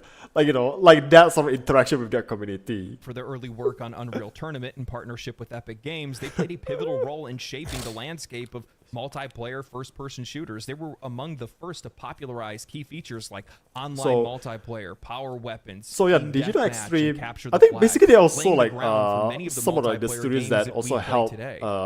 After parting ways with Epic Games, as Epic went on to make Gears of like War help with making Xbox Studios, what was they it? decided to pitch their own game Yeah, idea, Quake, and right? they tried to do it for over a decade. That game was called Dark Sector. They struggled to find a publisher for this dark sci-fi MMO concept that Yeah, they had, this is and like ultimately yeah, man, Digital look at Extremes was these like forced into early doing work for hire early just to be Warframe. able to Like, keep the company how many afloat. of you still The remember when decision to Warframe take looked on like work for hire that? projects, while necessary for financial stability, came with its own difficulties. The I'm thinking studio like if you faced a remember cycle of Warframe hiring looking like that, employees I think that's for one of this is projects one of and those then laying occasions them where I off can once just that call you project all if you concluded. remember This Warframe looking practice like is that commonplace because for work-for-hire studios. However, I may be it old, disrupted but the as lives far of as their you know, employees being and their families, a situation that the studio founder has regretted since then. you know, We like believe that as publishers far often as lack a clear vision. being a Warframe And player, I'm Digital still Extremes would relatively have like been better off new. just focusing on smaller, self-controlled projects, as seen with independent studios that tend to produce higher quality work when they're given full creative control. Despite the Yeah, continuous efforts it's like, to pitch Dark Sector I to feel publishers, ancient the turns studio to continued to dust. face rejection, primarily due Welcome to a to the lack club. of Welcome to the interest when club, it came to Solstice. sci-fi games on the side of publishers, a sentiment that somehow never even changed even with the success of Halo. In a desperate move, Digital Extremes caved to a publisher's demands, shifting Dark Sector from a sci-fi MMO to a game that emulated the success of Resident Evil 4 at the time. Wait, is This change involved transforming you the protagonist somehow, from a space ninja to a CIA operative named Hayden Tenno, which can you get strayed very far Dark from the Sector, original like, concept. today? The new version of Dark Sector struggled to be able to find an audience. However, it eventually did and gained respectable reviews as well. After the release of Dark Sector, the industry started to trend away from AA releases to AAA games, and this made for more issues at Digital We need more Extremes. AA The release. studio, which had now. previously worked on Bioshock Please. multiplayer and The Darkness 2, I think found itself wait. struggling to I think find Daemon any X Machina is contracts. They count as like began a to dry up, AA and publishers release, wanted to right? start making games in-house. Observing the success of free-to-play games like World of Tanks in 2010, Oh yeah, we just Digital promoted the Extremes game. saw an opportunity Did it in an promote emerging like market. World They of didn't see Tanks or free-to-play War as a way Thunder to be just able to now? milk players. They recognized and saw the potential to be able to create something smaller and grow the game over time rather than trying still to on pursue Steam. a traditional release. Facing imminent financial That collapse is with an only 12 idea. months That's of a funds remaining, stream Digital idea. Extremes decided to pursue a long-held vision for what used to be Dark Sector, and then was now codenamed. Oh yeah, I think I'm just gonna buy Within Dark 2 months, Sector, they Dark developed a Sector, working and I'm gonna demo call it featuring Warframe at spaceship home. raids and procedurally generated loot and layouts with an emphasis on co-op and PvE gameplay, recognizing there was a gap in the market. They approached free-to-play publishers asking for support, but they were getting rejected yet again. Undeterred, well, Digital Extremes again, decided to always, self-fund you the know, project with only 9 Like months big of funds corpo, remaining, they have wanting to give it no their all idea rather like what than they're simply like just what walk they are away. talking about. The development of the alpha Every version of the time. game saw significant involvement from Rebecca Ford, an intern who led the creation of their community team. This team was crucial in gathering and responding to Yeah, player imagine feedback, a going from strategy that helped intern shape to the game's now like what development hit and developer. ultimately its success. And you're basically like Embracing free the to do success of whatever Kickstarter campaigns like that were going crazy on at shit the you want time, in the game Digital now. Extremes introduced supporter packs to raise additional funds. This approach, while initially slow, proved ultimately effective and demonstrated that there was an audience for their game. Thus, Warframe was born, a game over a decade in the making, who had faith in itself, scorned by an industry nobody else wanted to make it except for them. It released into beta on Steam in 2013 to over 20,000 players, Like and 13 has only years old continued to grow now. since. Over the years, I've come to realize that the vast majority of the studios that Yeah, the we war grew before up the loving, frame. games that we grew up loving, the biggest studios and publishers that are out there all came from very similar humble beginnings. But the vast majority of them forgot about it. And the ones that don't end up being the ones that are the most loved and appreciated. Look at Larian Studios. Their story is almost identical to Digital You know what Extremes. Capcom is? I They think started off making their own I think it's games, also a limited sign when success. like They did, Capcom finally for hire announced for a while the just to be sequel able to keep the doors Okami open when Reach. that industry I think started I to should. dry I up and also move should away. They play went like to go make their own Okami game, and someday. I should get the Divinity game Original one Sin. of these They days. danced with bankruptcy, almost losing the entire studio, but they found an audience that wanted to support it, and now look at them. Baldur's Gate 3 is heralded as one of the greatest games of all time. They blew up, as they deserve to do so. When I look around the industry right now, I see a lot of studios that are making games not because they want to make them, but because they're profit motivated.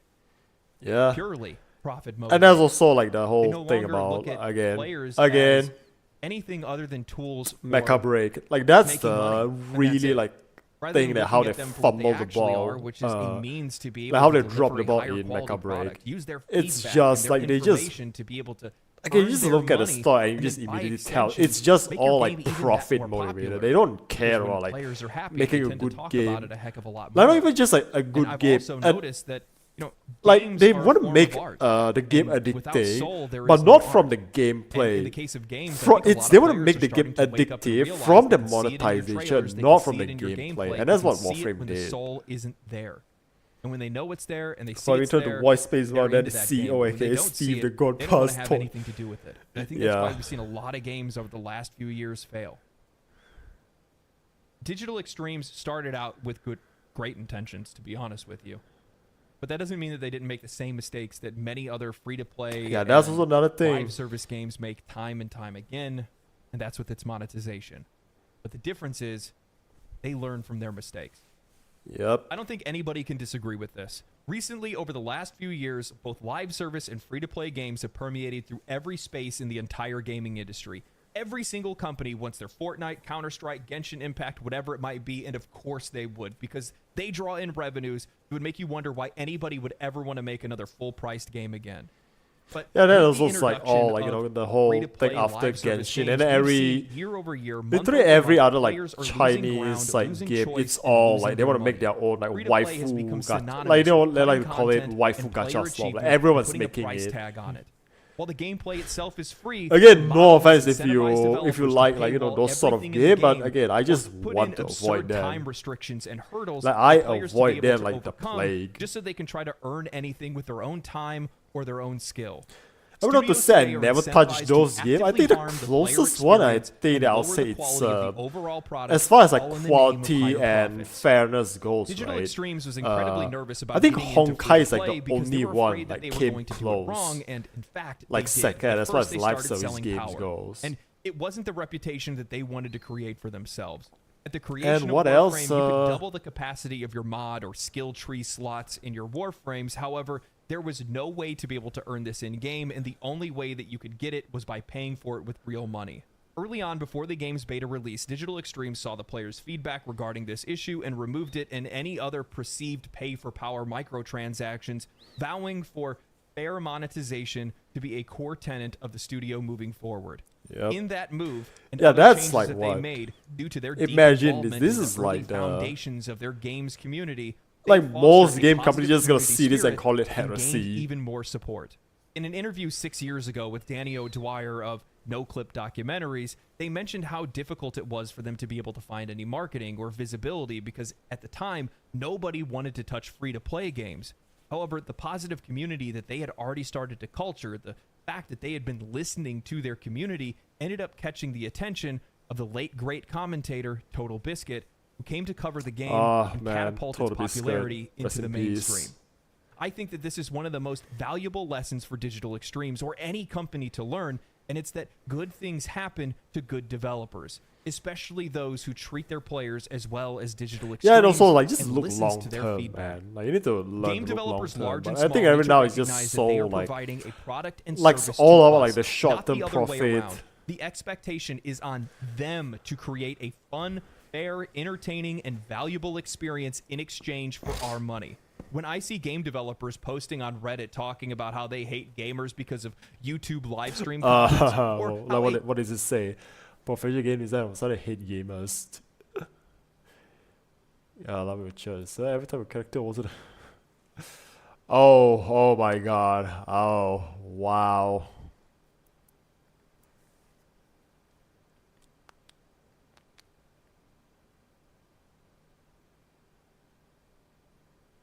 Elden or Elden Ring?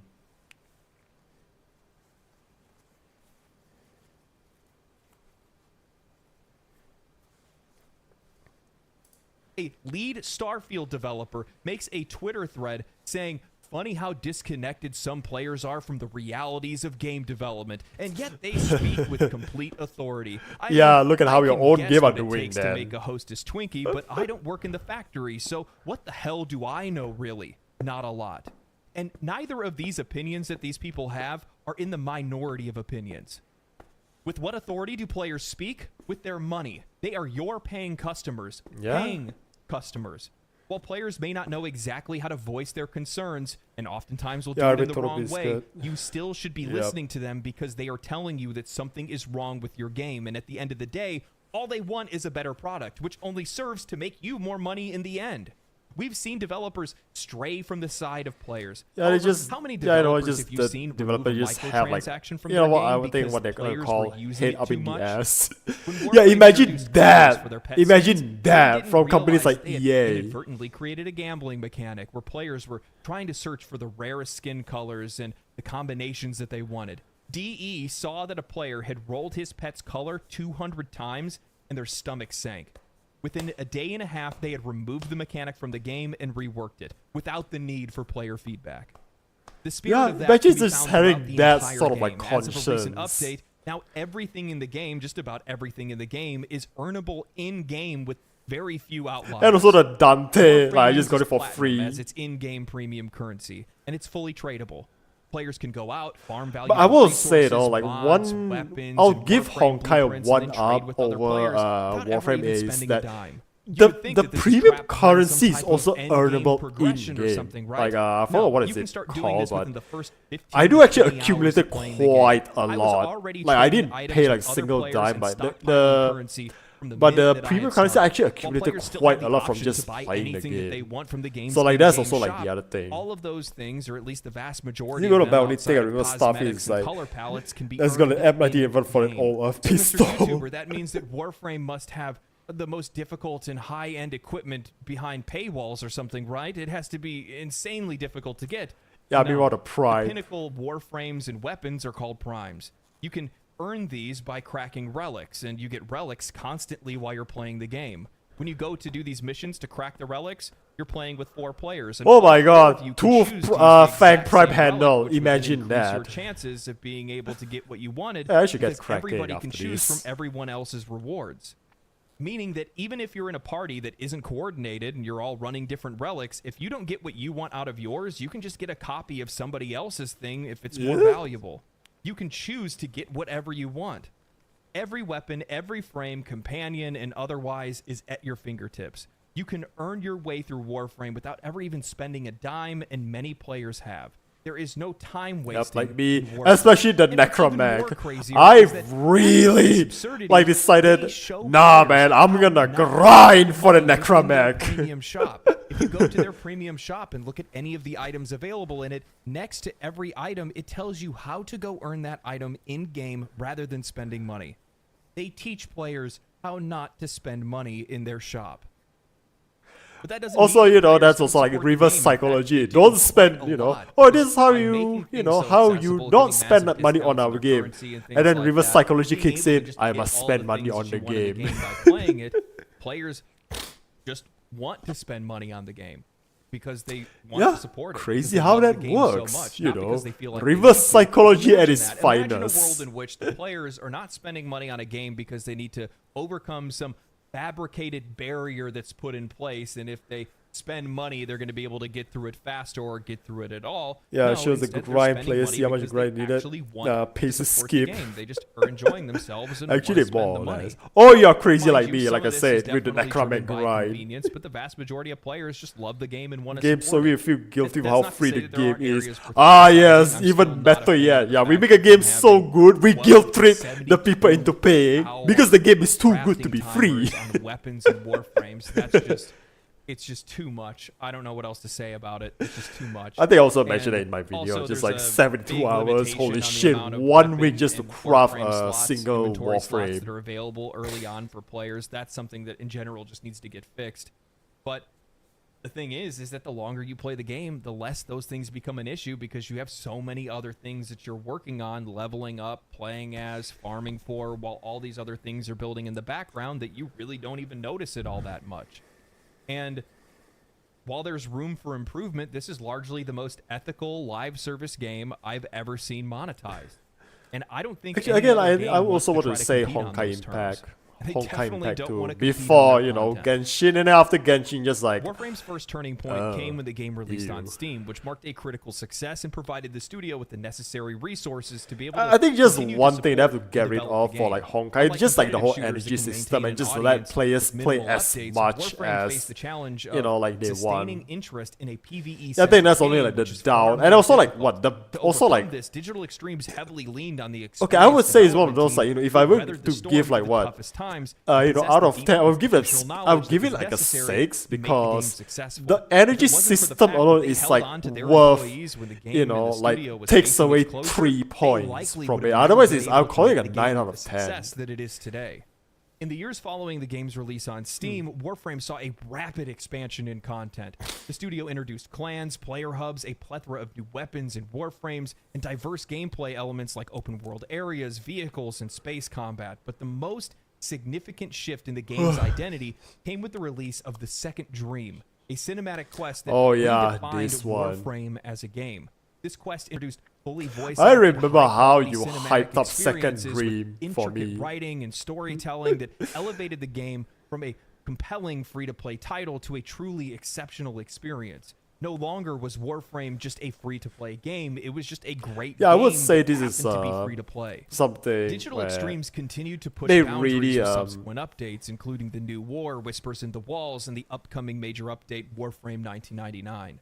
These expansions Oh yeah, demonstrate now a we had level of OPs, and writing, next week we character got development, and what is cinematic it? quality The that's Jade typically Shadow. associated with AAA blockbuster titles and reflect nothing of what we've seen in typical free-to-play games. The studio's ambition to deliver high-end content remained evident with every release, further increasing the game's reputation among players both new and old. That's Again, what's it's like, made yeah, the video is like Warframe that we have 1 year today. on and it's still One of the systems I was the relevant most now. shocked by was at one point Actually, I unlocked what I this can video best could be describe like as what? Sea of Thieves in space. Came out like You get a just railjack, after a the fully new customizable war. ship that you can upgrade, And has it'd still be multiple irrelevant weapons that are today. controlled by other players in co-op. You hire NPCs to manage the ship. You fight other ships. You can board other ships, steal other ships, and raid enemy bases. While the feature didn't land well on release and it had its issues, what is available today is an absolute blast to play, and it feels like it's completely native to the game and like it could have been there from the start.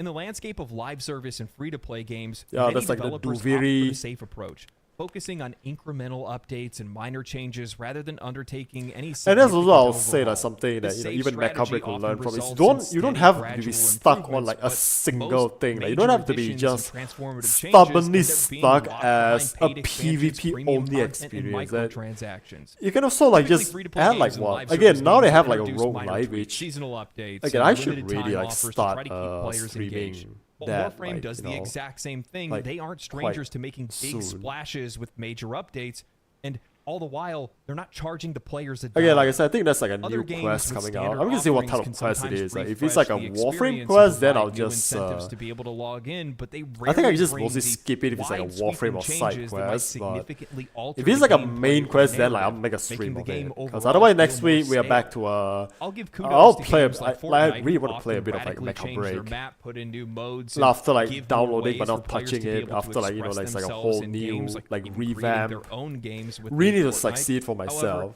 the vast majority of games don't do this, and in combination with that lack of risk, Wow, let go of the damn! Like yeah, developers that, again I think got it's them like to where they yeah are in the that first place. kind of Ignoring suck, you the know. They players that introduce a got them to new where they game are mode in and the it's just first like place. buggy, And but as a result, they they are follow up willing their to try new experience, leaving things, them and with there's nowhere to and go. now it's like yeah they're There's rewarded too much for it, and focus on they're even like letting you try monetization, even that's leading to a more disparity between crazy the expectations shit. of the player and the financial outlook of the developer.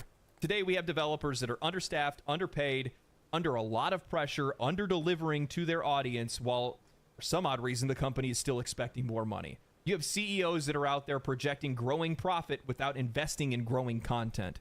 And their expectation is because you're playing, then you must be paying, and I'm sick of it.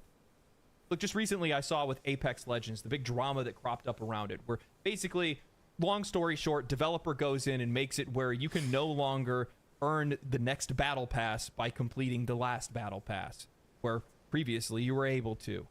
And they made these changes, gaslighting the players, saying that it's because we're trying to deliver you guys a more valuable experience. We're doing it because we're trying to grow the game, and we're giving you guys more value. That's really what it is. When anybody with any base level of intelligence can see how insulting it is to say something like that when it's so transparently not that. And they're not the only developer doing things like that. You see it across the board.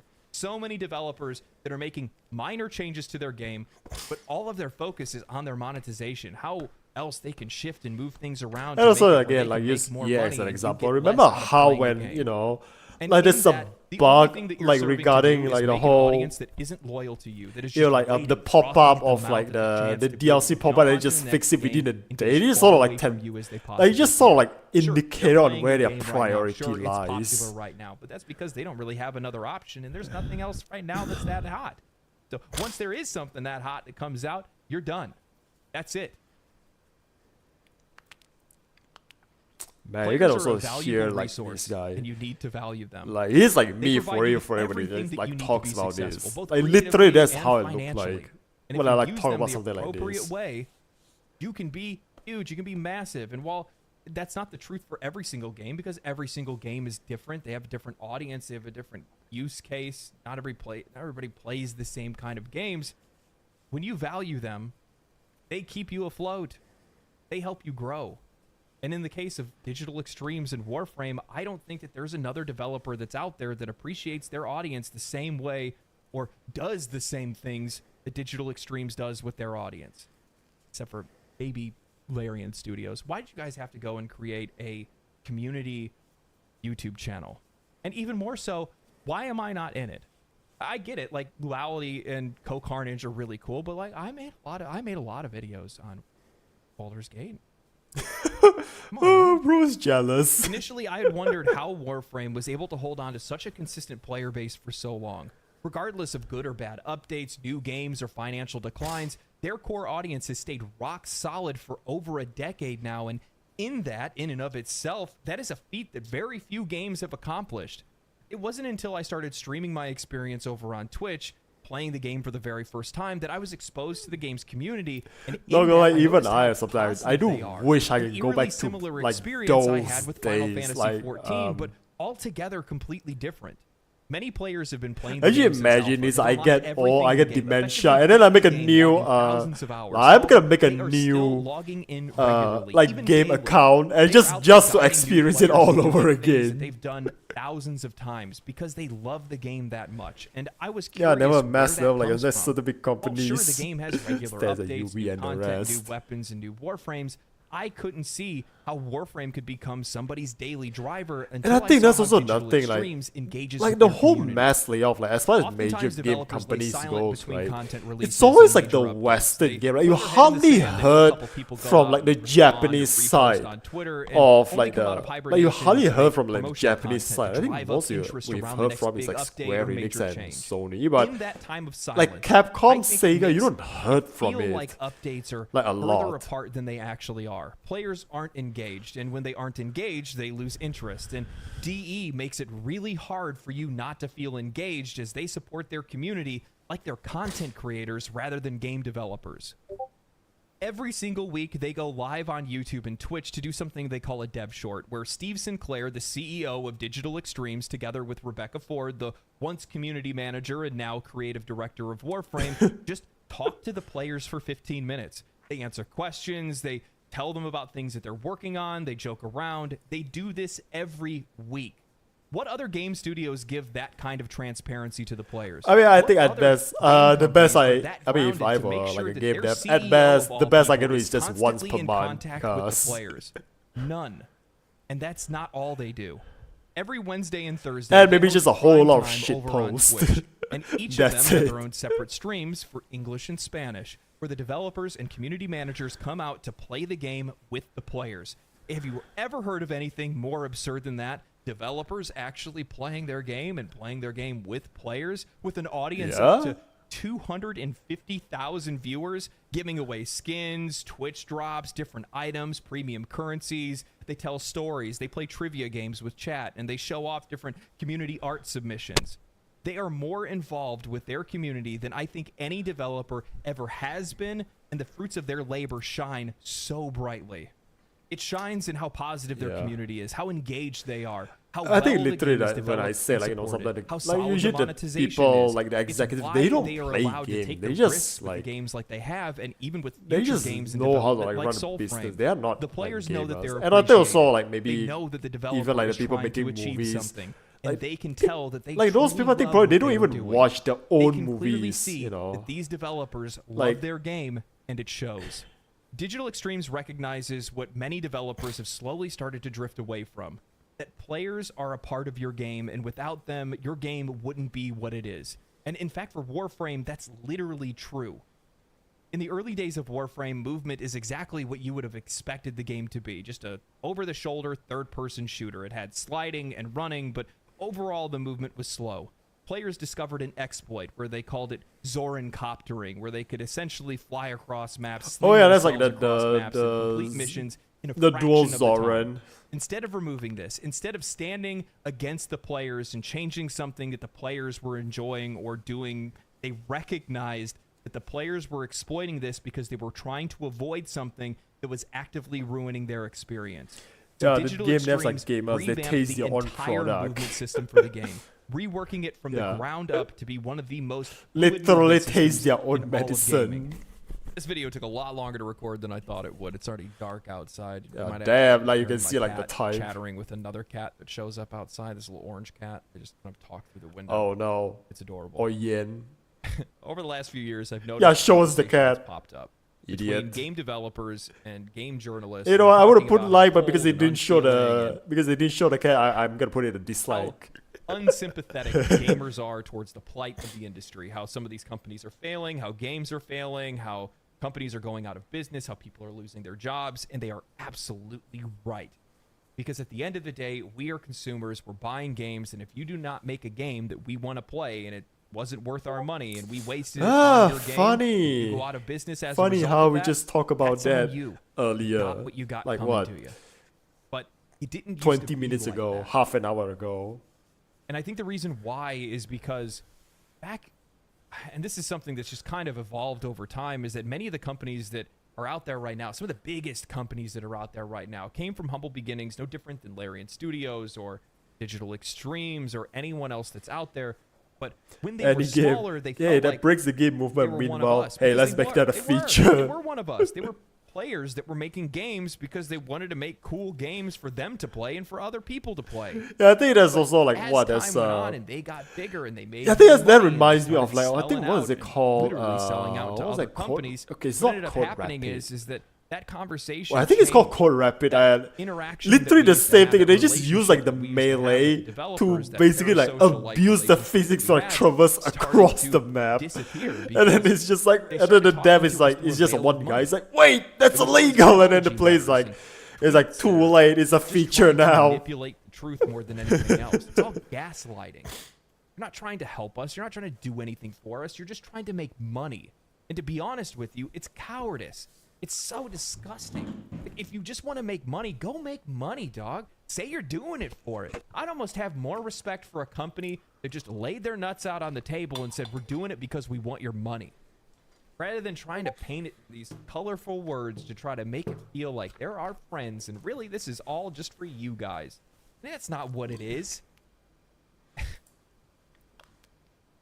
I think there's a lot to learn from a company like Digital Extremes, especially in the way that they stay connected with their audience. That level of connection brings in insane levels of endearment where the people that are playing the game just genuinely love the work that the people are doing because they like the people too. They like both things at the exact same time, and that's an awesome thing to have. My cat is freaking out now. Show us That's an the awesome thing cat. to have because players at the end of the day do want to be appreciated. We want to be heard. And the more we're heard and the more we're appreciated and the more that the game is actually worth our time and money, the more likely we are to continue to invest in that game and invest in future things that you do. However, the vast majority of the industry is really doing nothing other than creating unloyal fan bases. Sure, your game might be doing okay now, but the minute that somebody else comes by, like Digital Extremes or something like that, that does the same things that they do, or better, your audience is gone. And I think there's a lot to learn from this. I really do. That's the whole reason I make these wake-up call videos in the first place, is because I think there is a lot to learn from some of the best studios that are on the market, some of the best games that are on the market. And there's a ton of them. There is. And I plan on doing a ton of these videos because they're a lighthouse, an opportunity for those who have drifted too far away to finally see the light, come back to land, touch grass, and find out what players like, what players really want, and how to talk to players again. Anyway, I hope you guys enjoyed this video. Yep. Thank you guys for watching it this long. If you guys enjoyed the video, make sure you guys subscribe to the channel. If you like the video and want more people to see it, throw a like on the video. Follow me on Twitch if you guys want to see me play Warframe or other games and talk about video game news and all that good You know, I stuff. should. Outside of that, I'm going to take off. Stay cool, stay righteous, stay safe, my friends, and I will see you next time. Yeah, I should recommend this video to Smuggler. I really should. Yeah, I can't wait. One point we get a Warframe secret level episode. Oh man, imagine that. Imagine that. Also, can I just say this? Is Warframe tokusatsu?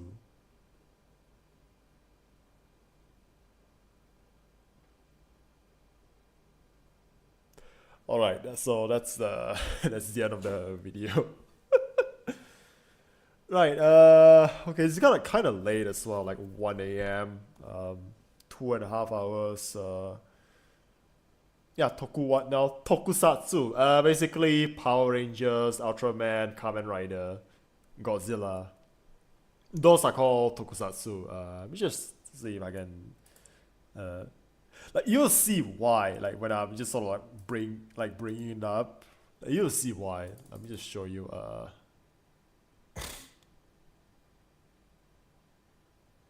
Yeah, everything is tokusatsu, the dark source of media.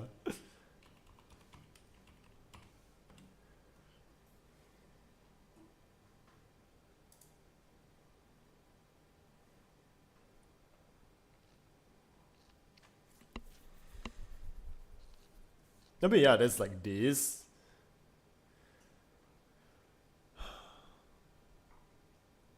What else?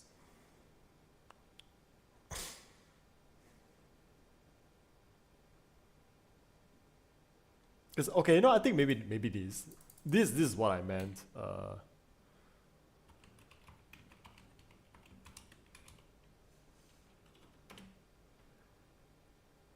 Okay, I'm just gonna say at first glance, right? Tell me you can pass this off as either a Warframe or an operator suit. Like, tell me it doesn't look like it. Yeah, I gotta like I haven't reached the point where we use a transference to a larger thing than a necromech.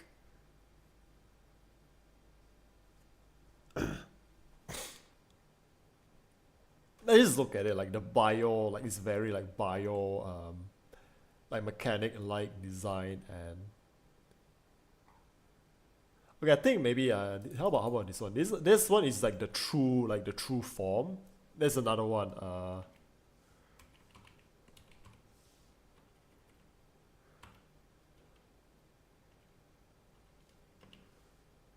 Yeah, this like something like this. I think this is the Bataman. Wait, yeah, I think this is the original. Yeah, Kamen Rider Black. The manga version. Okay, where is it?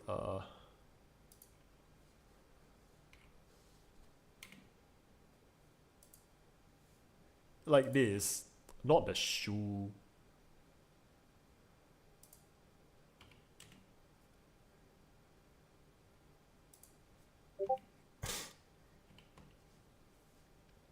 Yeah, this. Again, you could pass this off as a Warframe if you really like stretching it. I mean, this is why like, I just sort of like, you know, I was like, is Warframe tokusatsu? Because again, it's one of those like what because when you think about the whole transference thing, right? It actually did happen in a series called Kamen Rider Double, where it actually required two people to transfer into one Kamen Rider, and one of them initially is like it transfers consciousness into like a second, like into another body, and then like they transform into one, and then later when they get the upgrade form, literally like both of them fuse together into one body.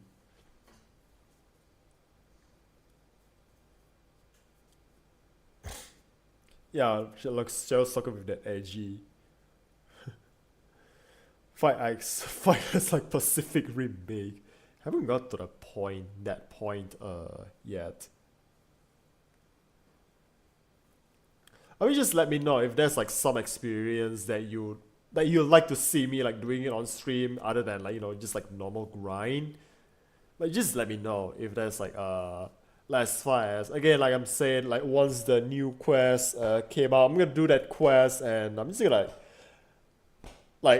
stop streaming Warframe for a while. But if there's like some experience, like maybe like certain stage that you'd like me to see, like me do it on stream, then yeah. Since I did 1999, then yes. Like what? Like is it a romance stuff? Like the romance minigame?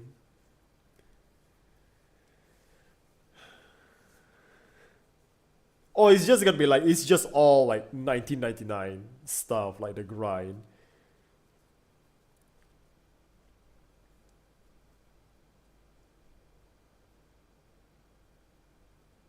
Wait, pop into Arthur's head and stab our hand.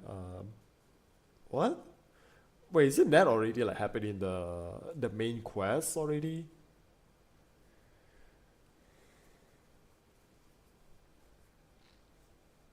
But anyway, do you still want to go for like another one? Like, are we still going for another one? Oh yeah, hold on. Warframe is a wake-up call.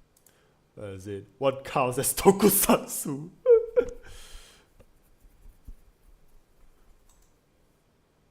Warframe is a wake-up call. I mean, again, like I said, if we want to go for another one, we'll finish it off with this one, but I don't know, man. Again, it's kind of late. You got 1999 grind Noko Duri and Where Ruzalka.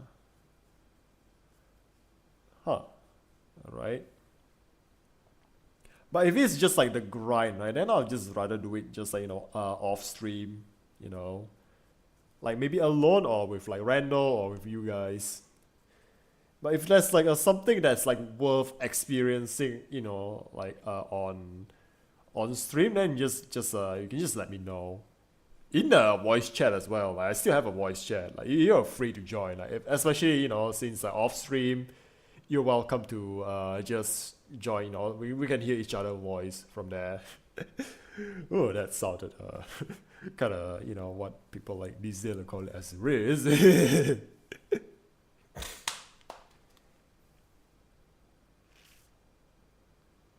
Yeah, I'm good. Plus, I think Sunny's KO'd. Yeah.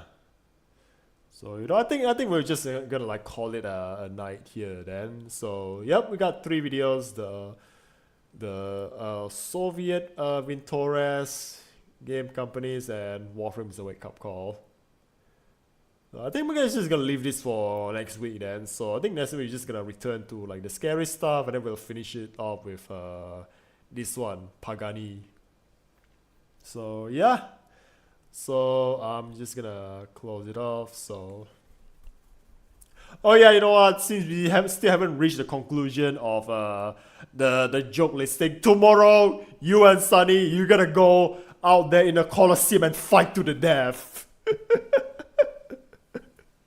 But anyway, so I'm just gonna go to my turn on my screen. So yeah, that's all we've got for tonight. Once again, thank you guys so much for watching, and I'll see you when I see you.